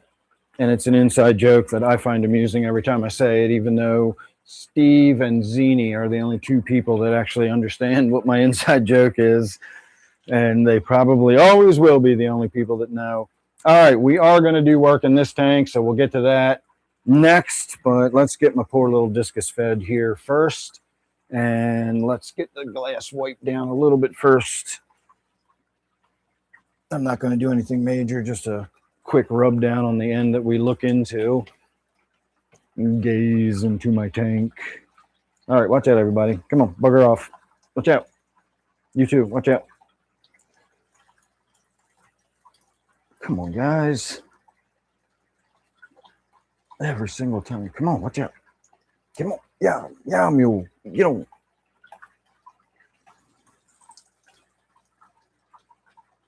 Come on, man, get. Where's my cats?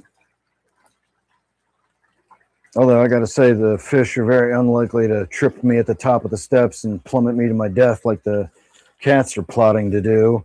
You know they fucking talk about that shit at night. Fucking cats. All right, watch out, guys. Come on. You're going to get fed in a minute. If anybody ever wants to know what a discus feels like in the tank, I can tell you, because I literally have to push them out of the way with my hand. So it wasn't too bad, but there was enough crud on there that it was, you know, like I said, it was boogering the view up a little bit. Now it's clean. We'll throw some food at them. And then we will mentally prepare ourselves for doing some work in the 20. Actually, I'm going to cheat you guys a little bit. I'm going to do a little work while you're looking at this. I'm going to get the front glass wiped down so you can actually see what I'm doing when I do stuff in there. And I did throw some food into the middle of the tank. It gets caught in the filter outflow and it, you know, swirls it down and around the tank. I tend not to do that when I'm doing video, so everybody has to sort of come to this end to feed. But I just, out of habit, I did it. I kind of forgot, but that's how I normally feed the tank. I throw some into one end, and then I throw most into the middle in front of the spray bar, and it swirls it around everywhere. I've got catfish in this tank that live on the bottom. I've got some plecos that live on the bottom. I know technically they're catfish, but you know, I need food to get everywhere in this tank, and so that's why I do the vibrobites and throw them in front of the current like that. It definitely distributes them all over the tank. It gives the discus, you know, something, activity, enrichment. You know, they got to chase the food around the tank and find it, you know, the little bits and pieces, get down into the plants and stuff, and the discus all go down into between the leaves and, you know, mimics their natural behavior very well. I love the vibrobites. They're my favorite food. They're a little pricey, so I do mix them with other food to save money. But the vibrobites are fantastic. They're really good nutrition, and just the way they behave in the tank, they're just great.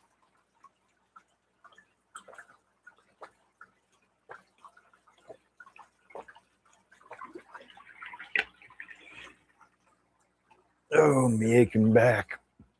Tell you what, riding this bike's been giving my legs some workout. Even when I work out, which is never much of a workout, I generally don't do shit with my legs. I'm definitely bad at the leg day thing. But this bicycle definitely gives me some help. It's an electric bike, and it's a low budget, not super powerful. And I live in a very hilly area, so there are quite a few times where I have to help the bike get up the hill, my driveway being one of them. I have to pedal to get up my own driveway. And of course, the bike's helping. It, you know, the electric motor is contributing. We're working together. You know, it's a joint effort. But again, I haven't ridden a bike in 25 years, so I'm definitely getting some leg exercise that I'm not used to. Here's another wee little baby bud of the Hawaiian puff that I brought in. Again, this is just uncured. I don't even know how well you can see that up close. I guess I could use my little zoomy thing and zoom in on it, but fairly scraggly. This I grew in my little teeny tiny tent. The whole plant itself is only about 1.5 feet tall, and the tent is like a 14 by 14. Again, very small tent, and I use it just to kind of for something to do. I always grow some small plant in there just as a little extra.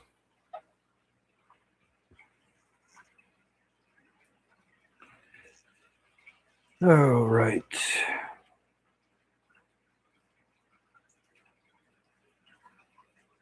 You remember the coffee stream? Not sure what the coffee stream was, but speaking of coffee, holy shit, I had coffee today. 2 cups. We went to BJ's again to pick up some stuff, and like our membership's running out, and we were looking for a cheap window unit air conditioner. So we had gone to Lowe's, we found one, we saw the price, we figured let's check out BJ's. They had some no-name fucking, you know, Wasus, whatever brand that was only $20 cheaper, even less because I used my Lowe's card at Lowe's and got another 5% off. So it was only about $15 cheaper to buy the Wasus from, you know, BJ's. So while we were in there, we picked up a few things, and I actually looked at the coffee, and they had whole bean 40-ounce bag. Like, I used to buy the 28-ounce bag, so I got the 40-ounce bag. It was only a few dollars more than what I used to be paying for my 28-ounce. It was a really good deal, so I bought it, ground it there in the store, and brought the ground coffee home. So now I have a 40-ounce bag of Starbucks house blend. And I made 2 cups today, like the unpleasant way, by using like boiling water and pouring it through a filter and all that. But in the meantime, I got my cold brew set up, and that's going to sit overnight. And so tomorrow morning, I'll be able to pour off the cold brew and just heat it up in the microwave. I still drink it hot. I just do the cold brew, and so all I have to do is pour it out, put it in the microwave, and I will have some delicious coffee tomorrow, and at least until it runs out.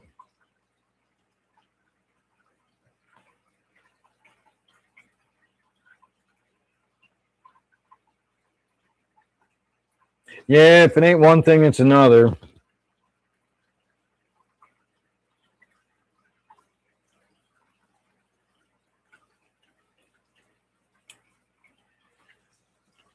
Yeah, I could see pea puffers getting sucked right out of a tank. All right, Dave, thanks for hanging out. Hope you enjoyed yourself tonight.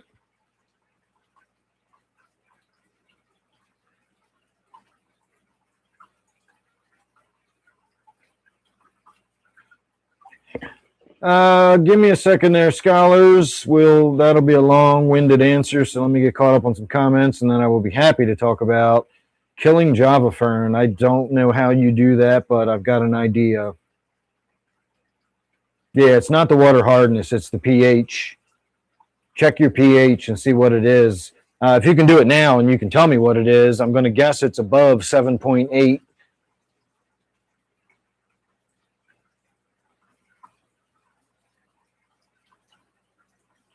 Yeah, that sounds like 7.8. Anubias can actually grow.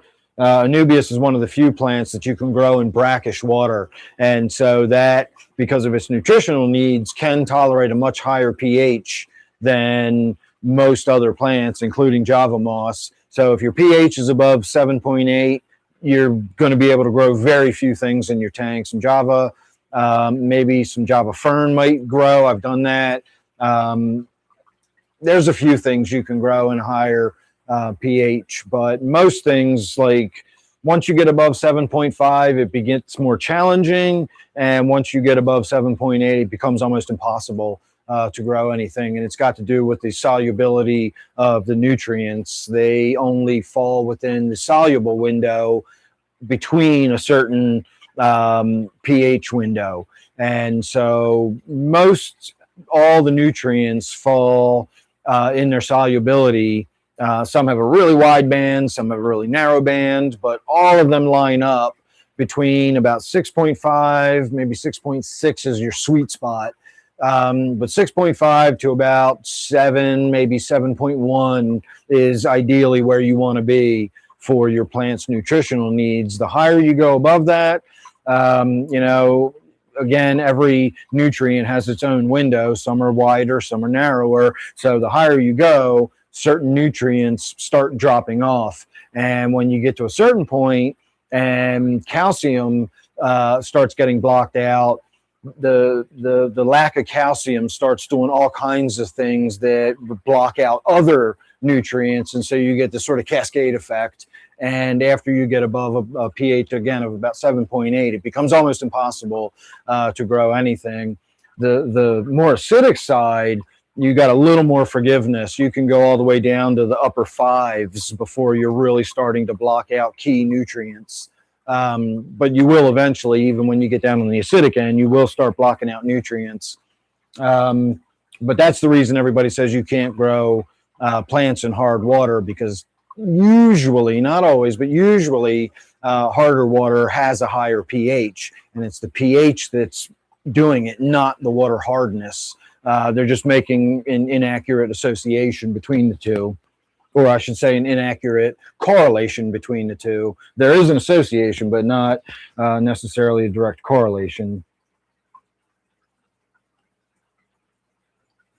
My fish that tends to swim up my filter or my hose when I'm doing a water change is my Siamese algae eater in this tank. Whenever I do a water change on this tank, I have to, I take a piece of the polyester batting that I use for the filter material and I stuff it up inside the opening so that the water flows through, but it blocks the fish from getting up in there.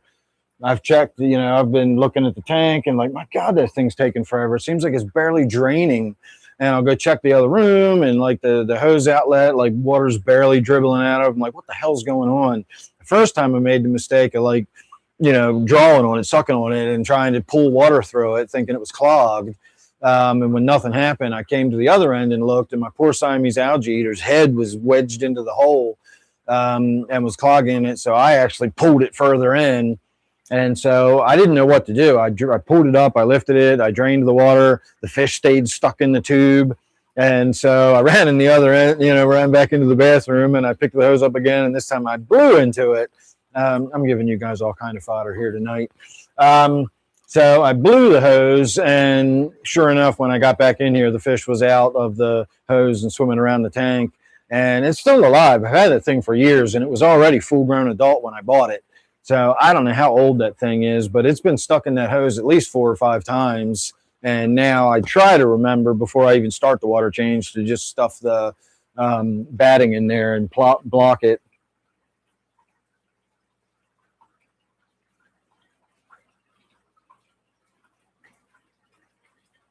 Oh, I bet oak looks nice in a tank. I collect all my own woodwork too. Well, adding any kind of organic, like botanicals, as most people refer to them, leaves, woodwork, stuff like that, it really doesn't bring your pH down as much as people think it does. And have you tested your pH? Did I miss it? Did you tell me already? Oh, yeah, 8. So, yeah, I nailed it.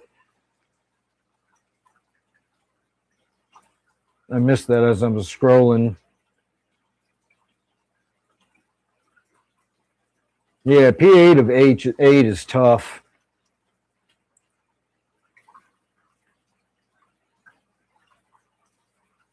Yeah, Shirley, if your pH is up to 8 now, again, you're in a really limited category of what kind of plants you can grow. Yeah, they melt and fall apart like that because of the calcium channels are blocking, and the whole plant just starts literally breaking apart.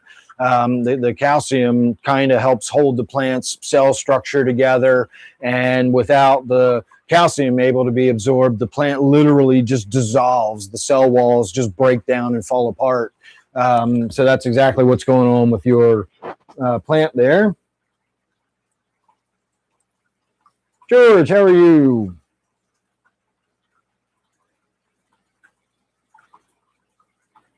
Well, how big is your tank, scholars?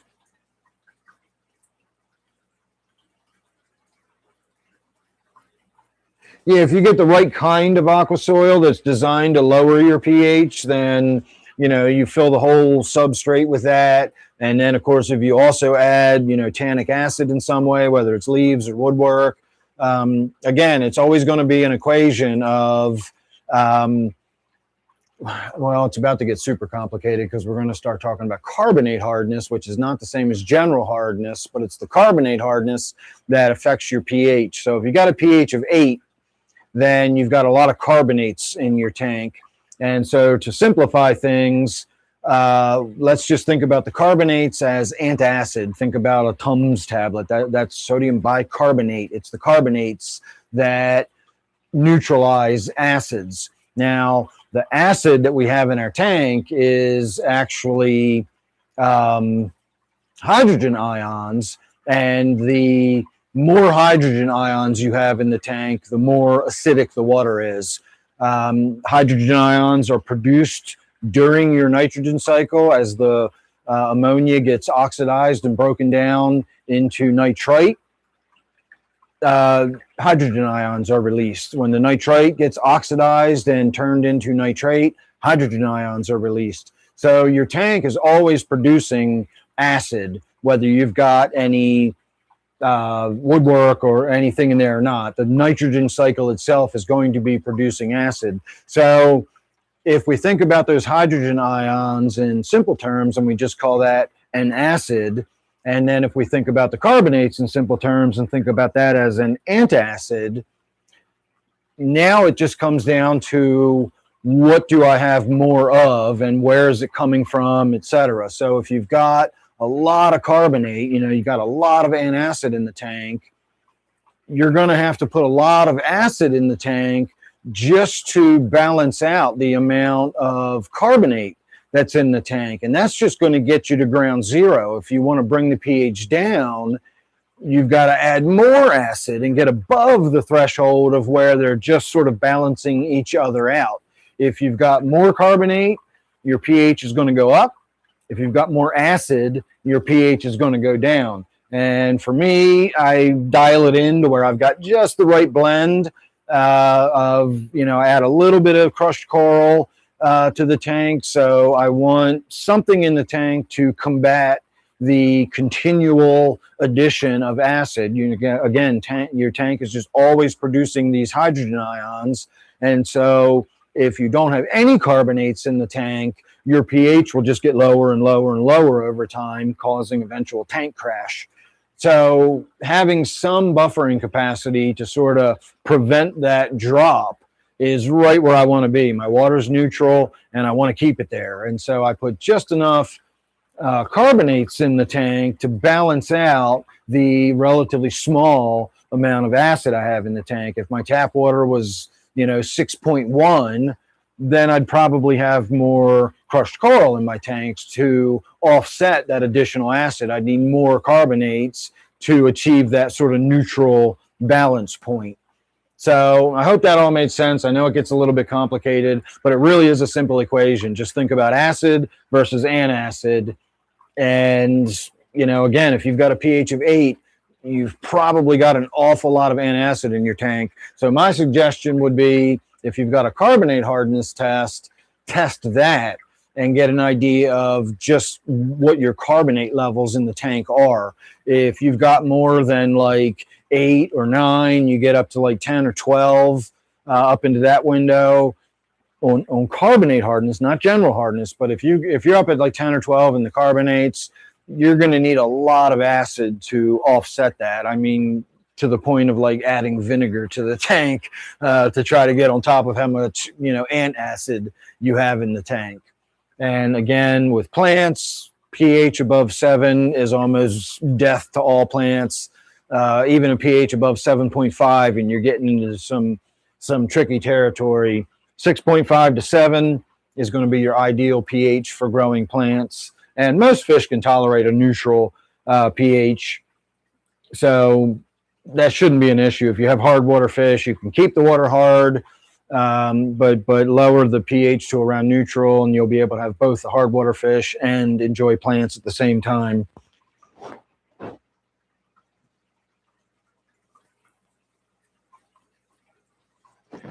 What sounds traumatic? Oh, getting sucked into the tube and having to blow it out. Yeah, they probably have the rare situation where they've got a lot of general hardness, but they don't have a lot of carbonate hardness. Again, that is a thing. I can actually show you how to do it real easy, not necessarily in a fish tank, but just to show you an example of how that actually does work. I can do that. I don't think I'm going to, but I could.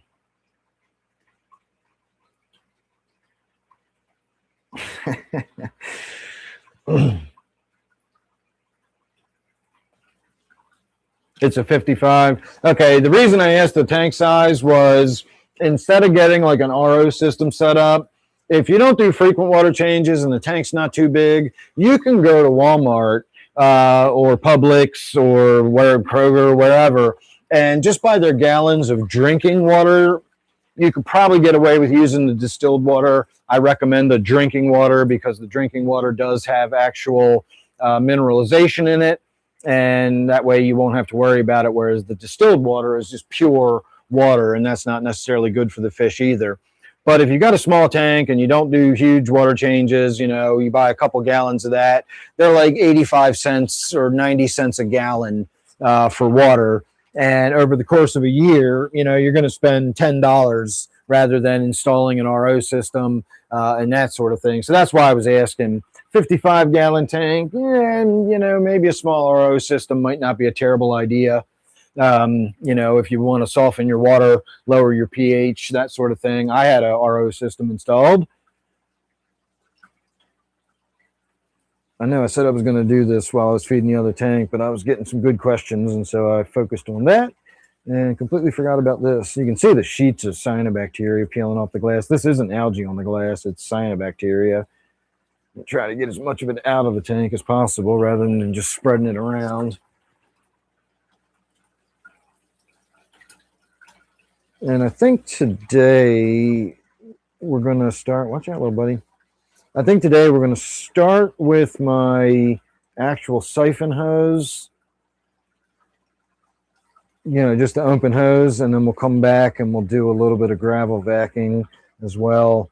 I don't like trying to get the stuff off the bottom with the siphon, the open siphon, because I wind up sucking a lot of the gravel out of the tank as well. And if anybody's ever sucked gravel, it's miserable. So we will get a lot of the cyanobacteria and Java moss out of there first, and then we'll go back in with the siphon, the gravel vac, and we'll pull that out. Let me find a bouquet.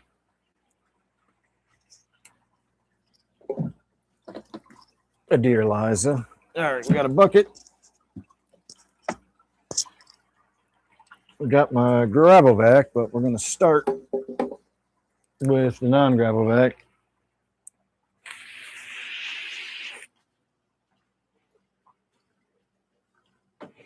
Let's use this hose. Now let's use this hose. And Steve, I don't know how well the color came across, but I did make you one of those pouches. I didn't put a neck string on it. I figure I'll let you put whatever kind of string or chain or whatever you want around your neck. But the pouch itself is ready to go. But it is actually made out of an old, I rooted around trying to find a better color for you, and I had an old orangish t-shirt, and I figure that's as close to orange as I'm going to get. Everything else I've got is either black or purple. Or weird, paisley patterns or something, but I do have a bunch of variety of material on the other room. So I did make you a little pouch. I put the loops on it, so all you got to do is tie your string to it and you're ready to go. But it's made out of like a t-shirt material, and so it's much more stretchy and flexible, whereas this kind of material is almost like what you'd make a pillowcase out of. There's no stretch to it at all. But you do have a little orange vape pouch sitting here waiting for you whenever you stop by. Well, I guess you're going to be here Sunday, you said. All right, let's get this started. Hopefully I won't get a lung full of water this time.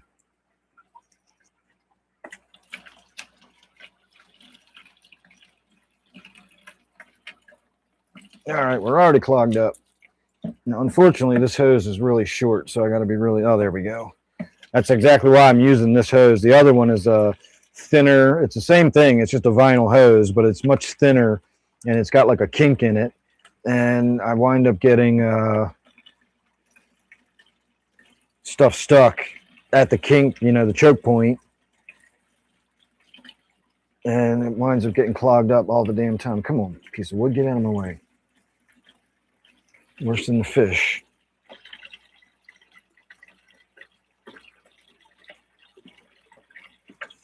And I am going to try to get as much crap out of here as I can.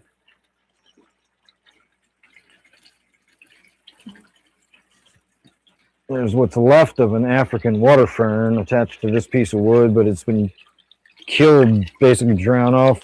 Same way ivy will kill a tree, this Java moss will kill stuff underneath of it. It just blocks all the light and everything. So we're going to get as much of the Java moss out as we can without taking any of that fern. Man, there's a lot of crap in this tank. So I'm getting a ton of shit out of the back of it before we even get to the gravel vac. So this is a filthy tank. Damn. It's not unhealthy. It's just got a lot of crud in it. All right. Let me go drain this bucket and pour this bucket off, and then we'll come back with the gravel vac and we'll get a lot of stuff out of there. I swear these buckets keep getting heavier. I really need to start working out again. I'm down to like 167 pounds now. And I think it's just because I'm withering away. My arms are skinny. My chest is gone. I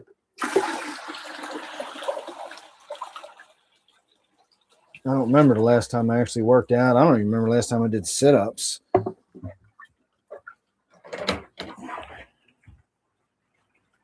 All right. That was bouquet number 1. I can smell burning wood smoke. Got the window open and the fan on, so somebody must be burning something outside.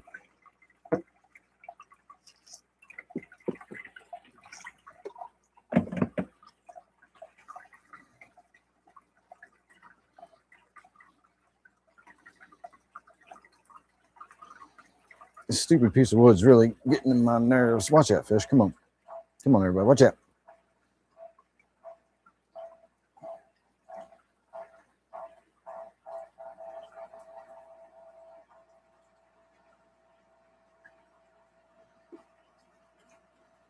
Back here is where all the crud really is.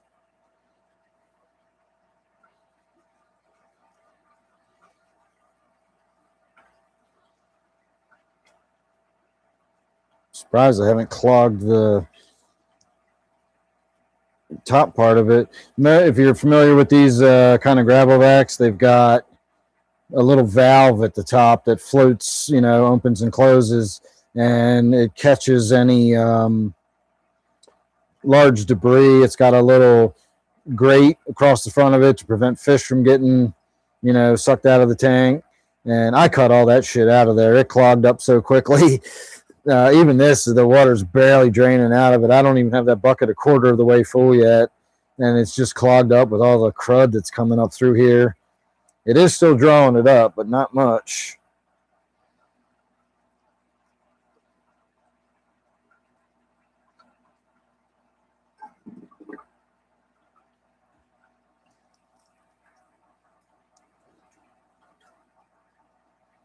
Yeah, I think we're about as clogged as we're going to get, so that's good enough. We got a lot out of there. I'm going to get that piece of wood into a more amenable position.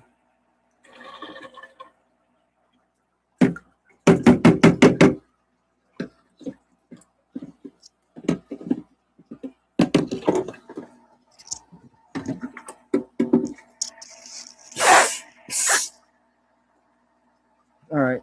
Let's see. Yeah, we're going to call that good. That's fine. Man, that wood smoke smells good. Almost makes it smell autumnal outside. You always smell the wood fires burning when the autumn rolls around, and the leaf fires, of course.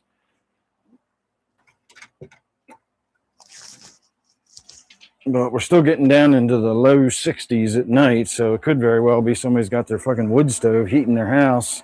I know I'm still using my space heater in the morning.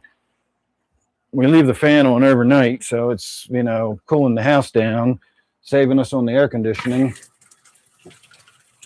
And we even decided, like I said earlier, to buy a small window unit. I actually never thought about it until my wife suggested it. I looked at the energy consumption of our, central AC unit, and I think we have a 2-ton unit. I can't imagine it's only a 1-ton, but even if it's a 1-ton, it might be up to, between 1,500 and 2,000 watts. And if it's a 2-ton, it's between 2,000 and 2,500, which is what I think it is.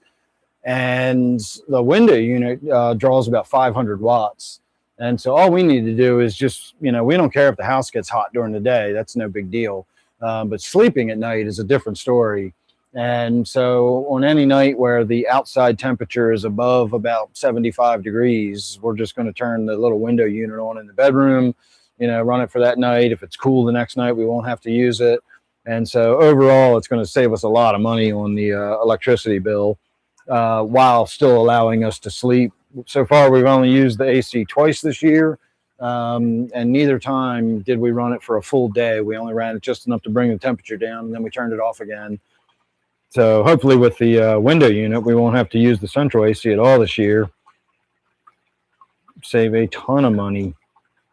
All right, let me get caught up with some comments.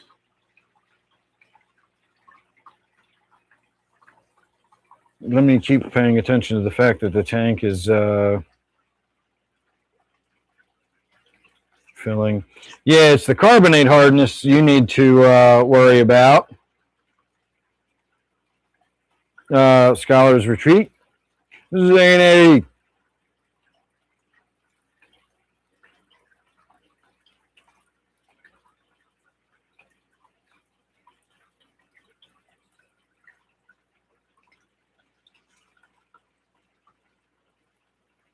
I was blowing and sucking, Zini.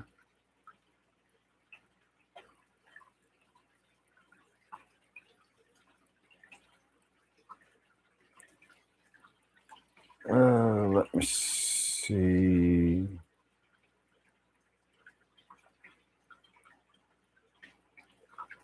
That is interesting, Janice, since usually in the fish keeping industry, the, understood wisdom is the fact that you should never put any resinous type woods in your tank. Like, don't use cedar or pine or anything. And so using any kind of fir cone, those are like the most resinous part of those resinous trees. So it's interesting that those get recommended as botanicals. But at the same time, don't ever put a piece of pine driftwood in your tank. And I'm sure I have pine in some of my tanks. The shit I drag out of the woods and lakes and stuff to throw in my tanks. In some areas, there's an awful lot of pine trees around the area. So I'm sure I've got pine in some of my tanks.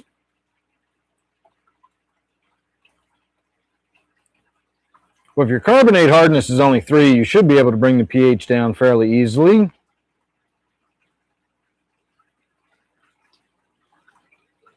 Oh, well, you're welcome, Bob. You learned something new today. That's awesome.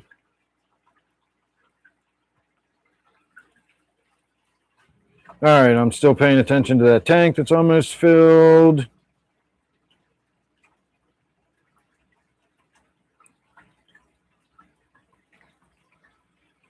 All right, let me go turn that water off.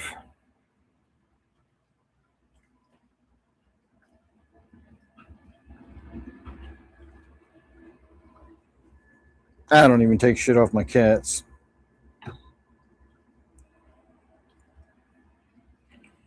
Not only clear less, but about a pound of mud off the bottom. All right, I'm still trying to get caught up on comments here.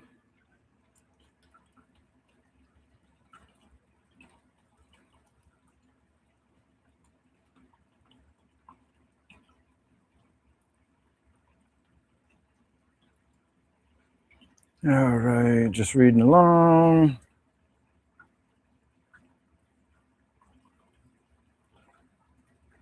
Yeah, I was hoping some of that crud going up the hose would come out on camera.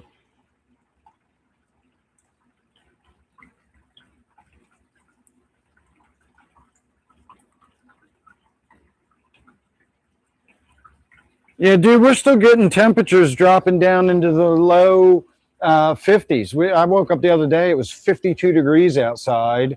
And when I came down into the basement, it was like 66 degrees down here. And I'm putting my fucking space heater on. That's cold.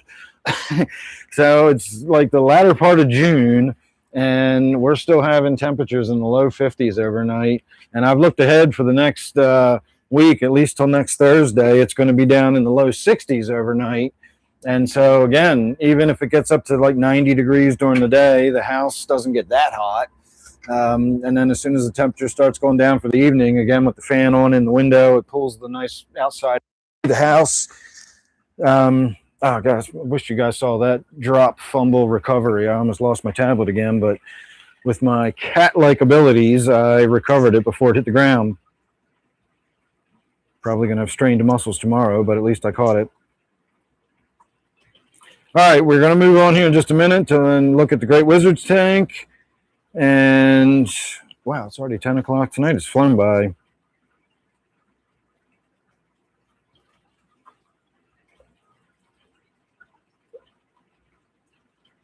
I have deer parts in one of my tanks. I have a couple of femurs that came from deer. At least I assume they came from deer, either deer or a small child. Either way, whatever.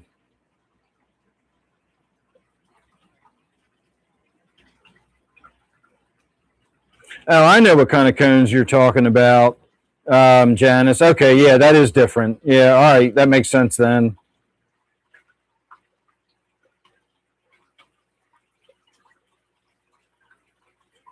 All right, I am caught up on comments, so if somebody wants to give me a stop sign, I haven't had one of those in fucking forever. I miss Laura and her stop signs. I don't even know what it is outside today, but it was a lovely, lovely, perfect summer day today. Just warm enough to be pleasant, but not, warm. I still felt comfortable in the shade. It was a very breezy day, not windy, not just like howling shit, but, gentle puffs here and there blowing around. Even when I was in the shade and the wind was blowing on me or the breeze was blowing on me, I wasn't too cold. I don't think I broke a sweat once all day. And then, of course, tonight, again, it's supposed to get cool enough that we can just sleep with the windows open and the fan on. And no need to use that gas guzzling AC. All right, we're going to put the blackworm pellets in here tonight. I do that if you're not familiar already because they sink straight to the bottom. And we can get a nice good look at the Great Wizard munching away on her nummies for the night. It's weird being able to see in the other tank. Poor fish is hiding underneath the no face is hiding underneath the power head.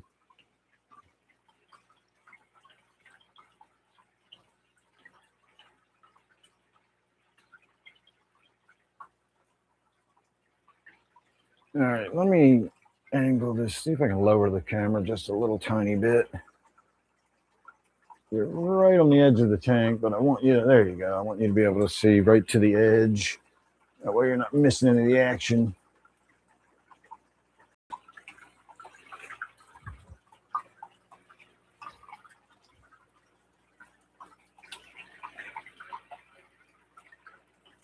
All right, give me half a second here. I'm going to do another bong hit, and then I will get caught up on any more comments. Thanks, Shirley. Yeah, she's been in there very, very impatiently waiting for dinner as I've been walking around the room. I didn't realize it was so late. She should have been fed quite a while ago. Normally, if it's not video night, I come in here and I feed everybody by about 7. After dinner, I turn the pond light off to save electricity. And usually by about 9 o'clock, I'll turn the fish room out. On live stream days, though, everybody stays up a little bit later. But everybody usually gets dinner around 7 o'clock, so they're definitely ready for it. By 10 o'clock, it's 3 hours past her normal dinner time. I'm not surprised she was swimming by angrily. Glad she can't talk, actually. Yeah, we didn't get any tornado warnings. We got gale wind warnings yesterday, but again, I live in like a hollow. It's a little notch out of a hill in a stream valley, and I'm surrounded by trees. I do worry about trees coming down and branches and stuff, but the actual wind, for there to be wind in my yard, it's got to be a hell of a windy day, or it's got to be one of those days where the wind's blowing in all kind of weird directions. Like I've seen wind blow straight down into my little hollow, like the trees like flattened out like they were umbrellas that were trying to blow the wrong direction. I go inside when I see wind blowing like that. Like that's weird weather when the wind blowing straight down. You never know what's coming after that.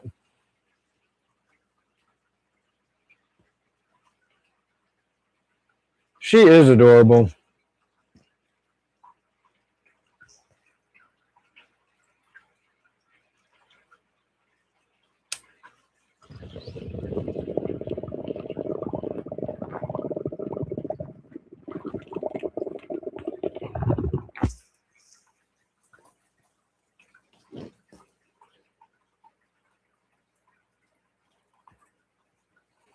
If you want to send me a little bed of house, I'll put it in the tank.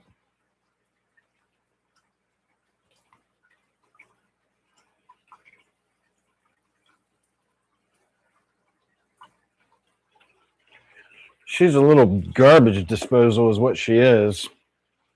She is adorable.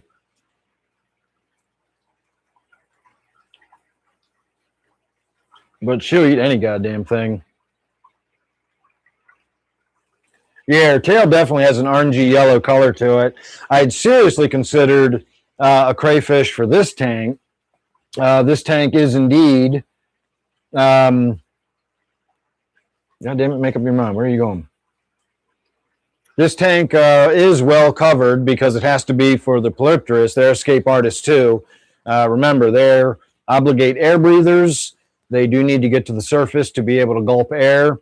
But because of that and their rudimentary lung, they can actually get out of the water and crawl around. They use those little paddle-like front fins to sort of walk. And as long as they stay moist, they can stay out of the water, as long as they're nice and moist. So I figured this tank would be a great tank. It's well sealed, well covered, but she's a bottom dwelling fish. And I thought, and so I looked it up and I got the exact response I was expecting. Like, you just can't keep a crayfish with bottom dwelling fish. They will fight. The crayfish will pinch fins, remove an eye. Could even prey on, the crayfish get pretty big eventually.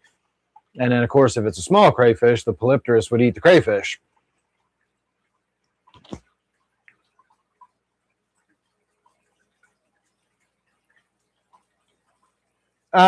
She's basically just like a sandy, sort of grayish color with a pale underbelly. If you look really close, as Steve has pointed out, she's got some really fine details to her, little dots and black specks and traceries of lines around her face and head. She does have that sort of little white stripe on her bottom jaw, kind of under her eye. That's pretty cool. And then for some reason, she has that sort of orangey yellow tail. And if you look at her other side, she's got what I think of as her birthmark. She's got like a dark spot right in the center of her body, but it's only on one side. So it's an interesting marking. I've not seen another one with a dark spot on it like that. I was going to call it a dark mark. And then I was afraid, what's his face, Cromley or Cromwell, whatever the fuck his name is going to show up if I start talking about dark marks.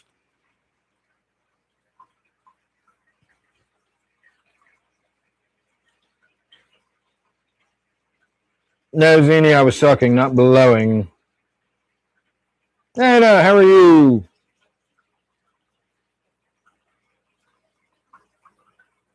I don't know if I gave you the latest update, Anna. I was thinking about you when I was looking at my mushroom bag the other day, but after I've opened it up, it's just got white fuzz growing all over the whole surface of it with no trace of, any kind of white, like solid white material like the mycelium. This is just mold or some kind of fungus growing across the surface.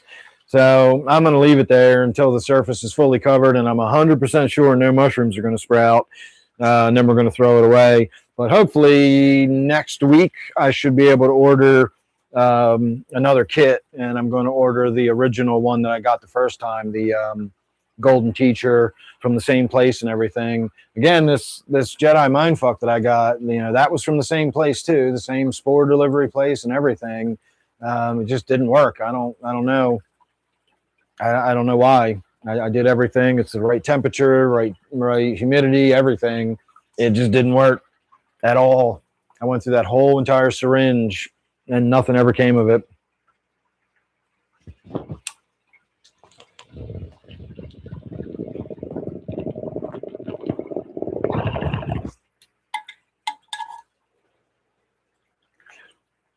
Where would a fish put a tramp stamp?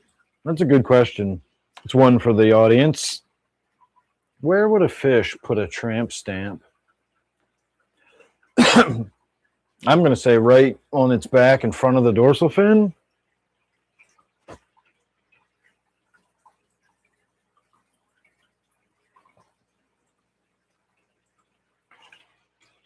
I had fantastic luck with that first batch I grew. I was shocked at how easy it was.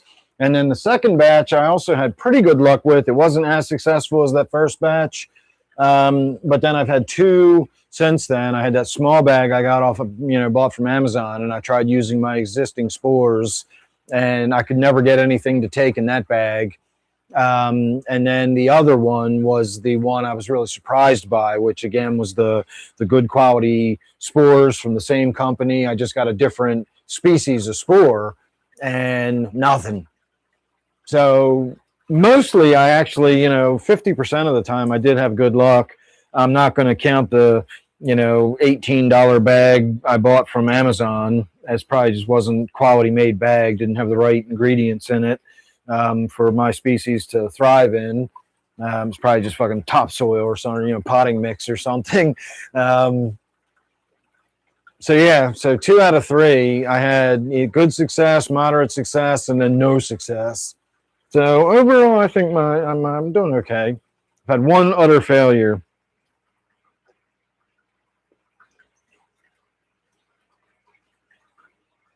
Well, fruiting is what you might think of as the flowering.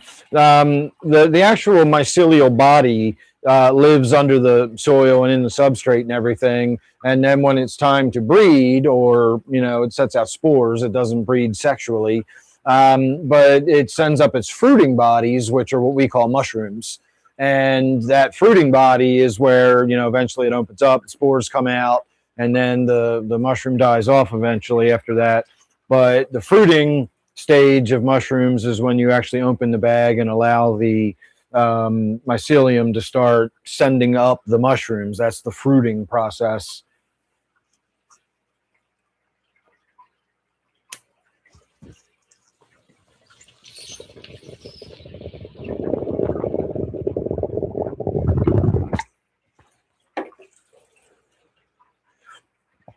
Technically, almost everything that a plant produces as its seed producing, part of the body, anatomy, is the fruiting process. So when grass is going to seed, that grass is fruiting. I know most people don't think about grass as fruiting, but when grass is going to seed, it's fruiting.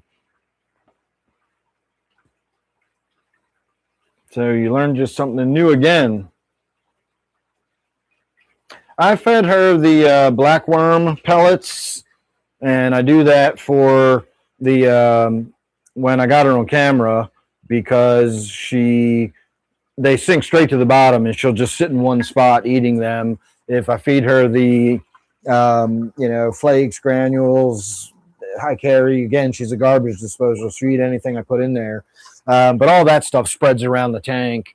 And while that's her normal food, because that gives her a lot of enrichment and, activity, foraging, hunting, all that kind of stuff, it's not great for video if you want to get a good close-up of her feeding.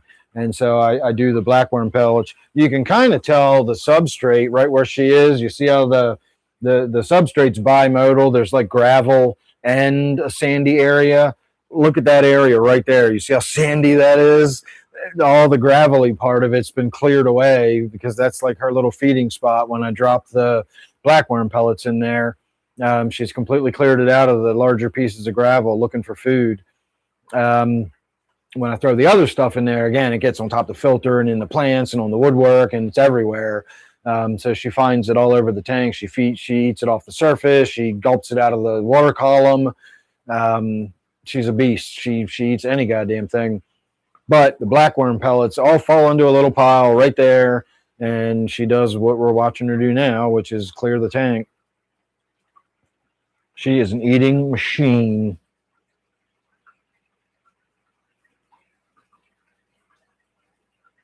She does eat the shrimp. I had about 100 shrimp in here at one point, and it's down to just a few now. I forgot it the other night. I put my shrimp trap in the shrimp tank, and I didn't remember it until the next day. I came in when I turned the lights on. I was like, oh shit. So I opened it up, and there was only one large shrimp, and there was a couple really small, like still clear ones. So I did throw them into the tank. So I added a couple of shrimp the other day, but I'm going to get I'm going to get my shrimp trap full of shrimp one day, and we'll throw 50 shrimp in there again. And she doesn't eat them rapidly, but she picks them off one at a time, and eventually the population will get smaller and smaller. And, meanwhile, the population in my shrimp tank will get bigger and bigger. And when this tank's down to a few shrimp, we'll take a bunch out of the shrimp tank and, restock this tank, as, if that's how you want to think about it. It is like having a mini Mosasaurus. You know what I saw the other day? I'm going to give you two dinosaur things to think about. You know how again, for my regular viewers, I always do some trope, some old movie trope, and it doesn't even necessarily, in this case, have to be an old movie trope, but just things I notice that are movie tropes that are just like, why is that an established movie trope? And I was watching some movie the other night. I don't even remember what it was. Probably like a Godzilla movie. I watch a lot of the old kaiju movies. I fucking love them. But I'm watching two dinosaurs fight, and that's why I'm not thinking it was kaiju. It was actual like two dinosaurs. It was a T-Rex and some other dinosaur, and they fought to the death, and that's like, of course they did. They always fight to the death. Why does every single fucking dinosaur fight, or Godzilla versus whoever, like every one of these fights is always to the death? That's not how the real world works. Animals fight all the time, from mating, who's going to get to mate with who, and I'm not even just talking about humans. Stop touching me, stop touching me.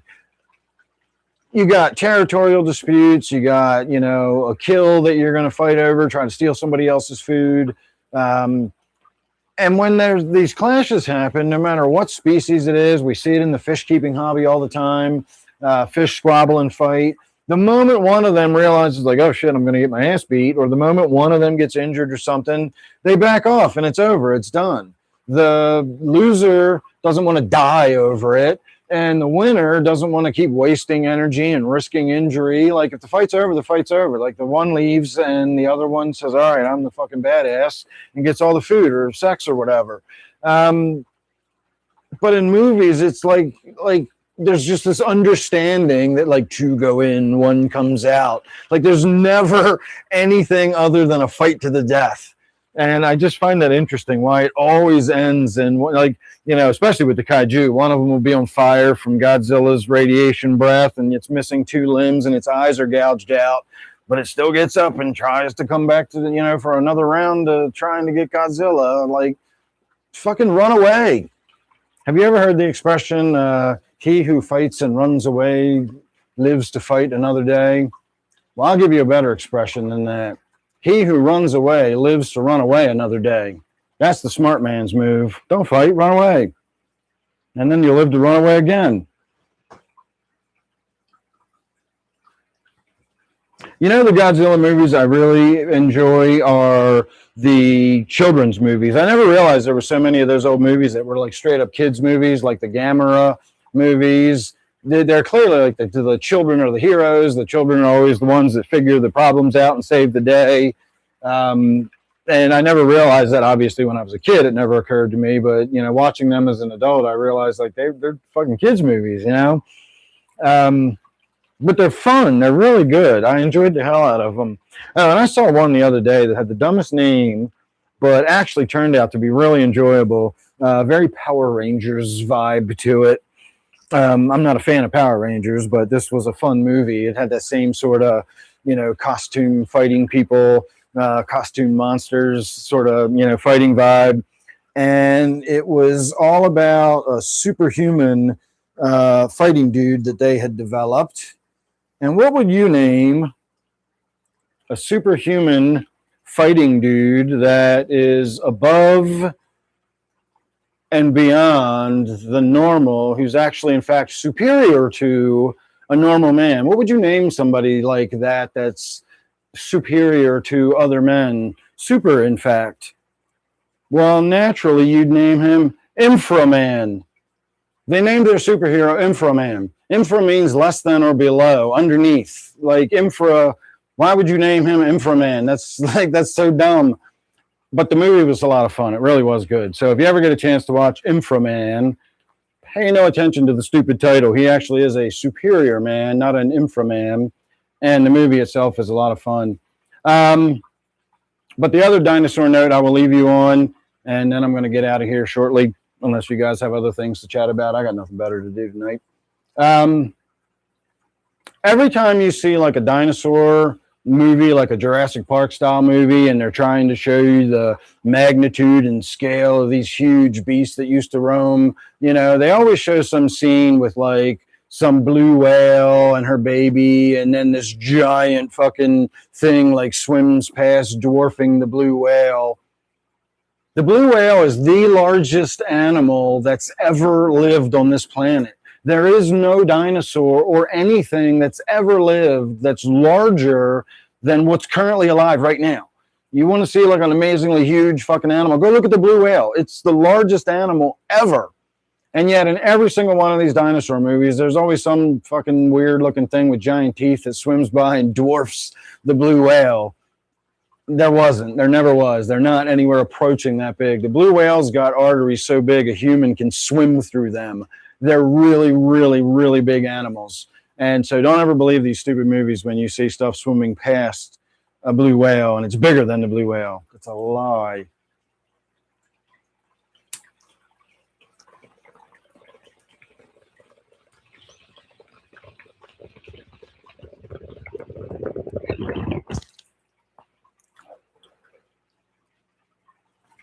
All right, everybody, I'm going to get your final thoughts. Any last questions? Oh, my black mallee's up inside the tower. See if we can get a look at that silhouette. Hardly ever see this black mallee, but for some reason, especially after the lights go out, the black mallee swims up into the tower and feeds on the glass that's inside there. So when you see the silhouette, there's just absolutely no mistaking. That's my black mallee. So she still is alive and well in the tank. And I haven't seen my cherry barbs in a while. They may still be in there. They're always really hard to spot. The water's got to be clear, and I got to be patient. And I think my whatever the hell they were, rosy barbs. No, they weren't rosy barbs. I had something like a rosy barb. Yeah, it was a rosy barb. I had neon rosy barbs. That's what it was. I had some neon rosy barbs in there, and I think they're all gone now. But I looked. I saw it pop up on my feed the other day. It was one of the video of me building the pond, and that was in 2022. So this pond is now 4 years old. Come the end of this summer in October, this pond's going to be 4 years old. So that koi has gone from I bought it about that big, and it's now over a foot. It's gotten that big in 4 years.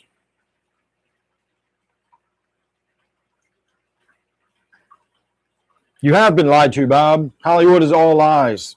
Never believe what you see on TV. Didn't the whole generation try to tell us that?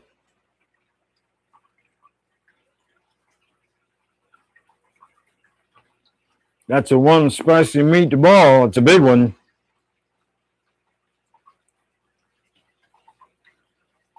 I have never been whale watching. My mom and dad one time on one of their trips to Maine, they did a whale watching thing, but I myself never have. That would be amazing, but it would also be kind of scary. I do watch videos occasionally of people on kayaks out in open water, and orcas will come up to them or whatever.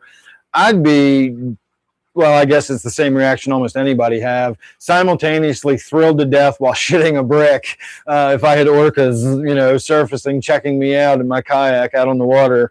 That would be absolutely terrifying, but it's so exciting at the same time.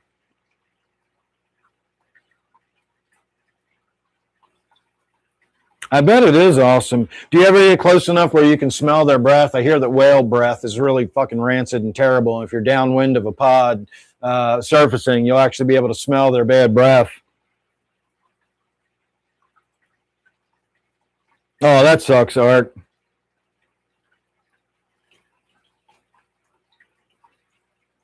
Well, you don't have to be that close to them. Like I say, if you're downwind, you can be a quarter mile away, and if it's a whole pod, you'll actually smell their breath. And I can't imagine that whale's breath is all that good. Although the whales do have the advantage of not having the stupid fucking have to share their food hole with their breathing hole. So it's not like it's going to smell like old anchovies and stuff like the way ours, our breathing hole and our food hole. Those fragrances tend to get mixed. But what would a whale's lungs smell like? I don't know. Never been that close to one.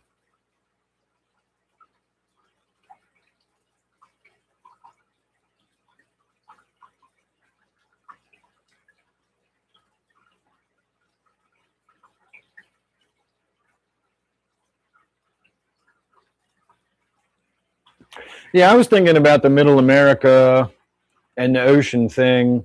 Whenever I talk about, I was specifically thinking about the sea salt. I made the mistake of clicking on my community tab and seeing like comments that have been left under the videos.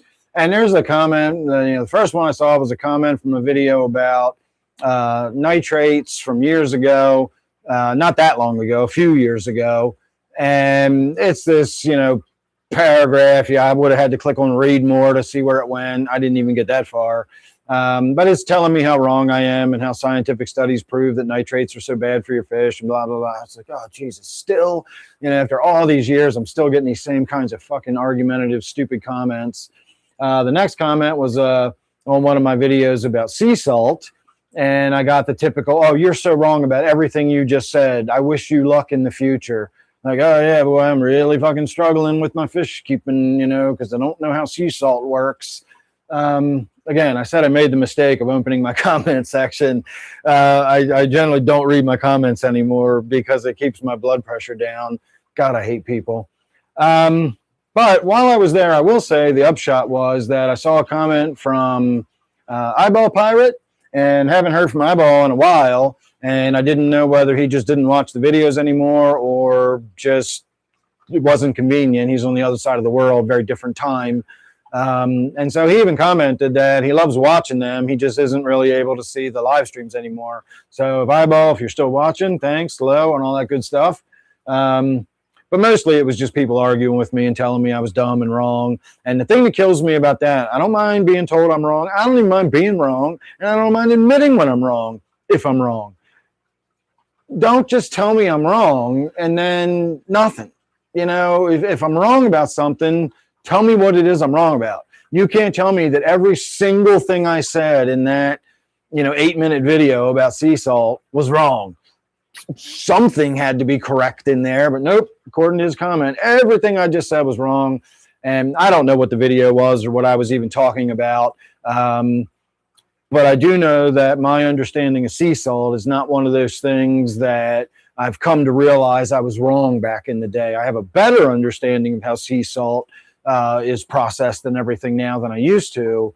But I've always understood what sea salt is and how it works in our aquariums and everything. So I don't even have to go back and look at that video to find out what I was talking about. I know I wasn't wrong about anything in that video, but I don't even have anything to go by because they don't give me anything to go by. That just annoys the shit out of me. So if you ever are going to say I'm wrong about something, please do if you think I'm wrong. I have no problem with that. Just tell me what you think I'm wrong about or why you think I'm wrong about something or whatever, and then we can have a conversation about it. And I may be wrong, and then I'll learn something. I'm usually not wrong, though, so I've forewarned you. So, all right, everybody. You guys got a good bonus live stream tonight. We did a good long one last Sunday, too.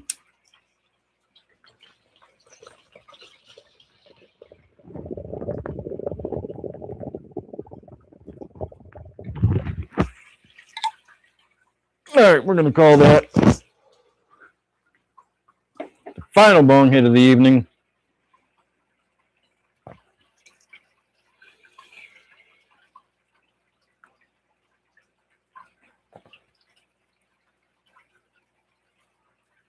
Well, like I said, Bob, remember when a whale breathes, it's not breathing through its mouth. It breathes through its blowhole, which is connected to its lungs, and its mouth is connected to its stomach. They don't have the same physiology we do. They've got separate pipes for their air and their food. We share a pipe, brilliant idea. I don't know who came up with that one, but we share a pipe that food and air go in. And so the things we eat and what's happening in our stomach and all that does affect our breath. Whereas a whale, it's just air going in and out of its lungs. That's why I had to think about it for a minute. So, like my initial reaction was it would smell like rotten fish or something, but it wouldn't. Unless it's got fish getting in its lungs somehow.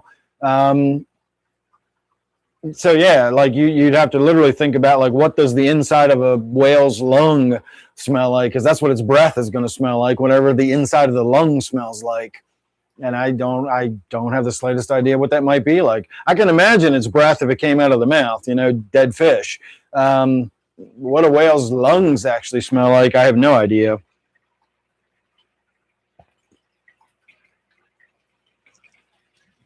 All right. I am Art. Which points? Thanks, TJ. I hope you had a good time tonight. Make sure you subscribe. I usually do this on Sunday night at 8 as well. Friday and Sunday night at 8 are my target dates. Don't always go live, but mostly I do. So if you had a good time, sign up. And if you really liked it, for $2.99 a month, you can get a members only live stream on Wednesday. And you can also get access to my Discord server with a lot of people in the community and stuff if you want to, participate in that kind of stuff. So that's $2.99 a month. Just go down below any of my videos. You'll see a join this channel. Not the Patreon. You can donate money on Patreon if you'd like, but that's not joining the channel. Click join the channel. $2.99 a month, get you access to all that kind of stuff. Otherwise, I do my free live streams on Friday and Sunday.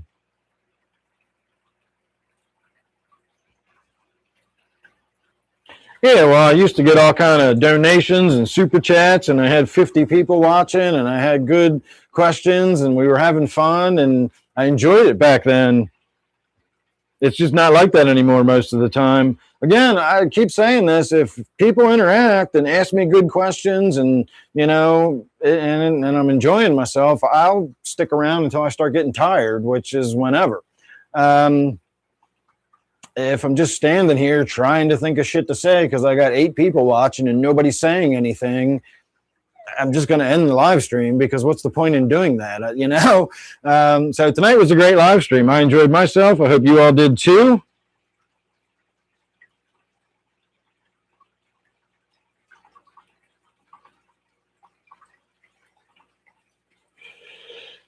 All right.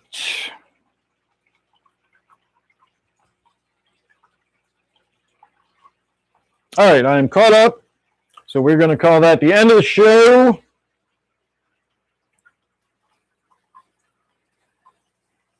And wrap it up there. So again, if you enjoyed the show and you want to see a third one every week, that'll be Wednesday night at 8. But tonight is Friday, if I'm not mistaken. So I should be back Sunday night, 8 p.m. Don't know what we're going to do. I've done most of the maintenance I need to get done around here. So feed the fish, hang out, chat, whatever. Actually, Steve is supposed to swing by on his way home Sunday night after Father's Day. His father lives up north of me, and Steve lives kind of down south of me, and so he's going to swing by on his way home. So tune in Sunday night, and you'll get a Dan and Steve show if all goes as expected. So there you go. There's something to look forward to. So at the very least, make sure you subscribe. That don't cost you nothing, and then you ring the little bell, and you'll eventually probably get a notification sometimes from YouTube letting you know when I'm going live, and that way you won't miss any of the shows.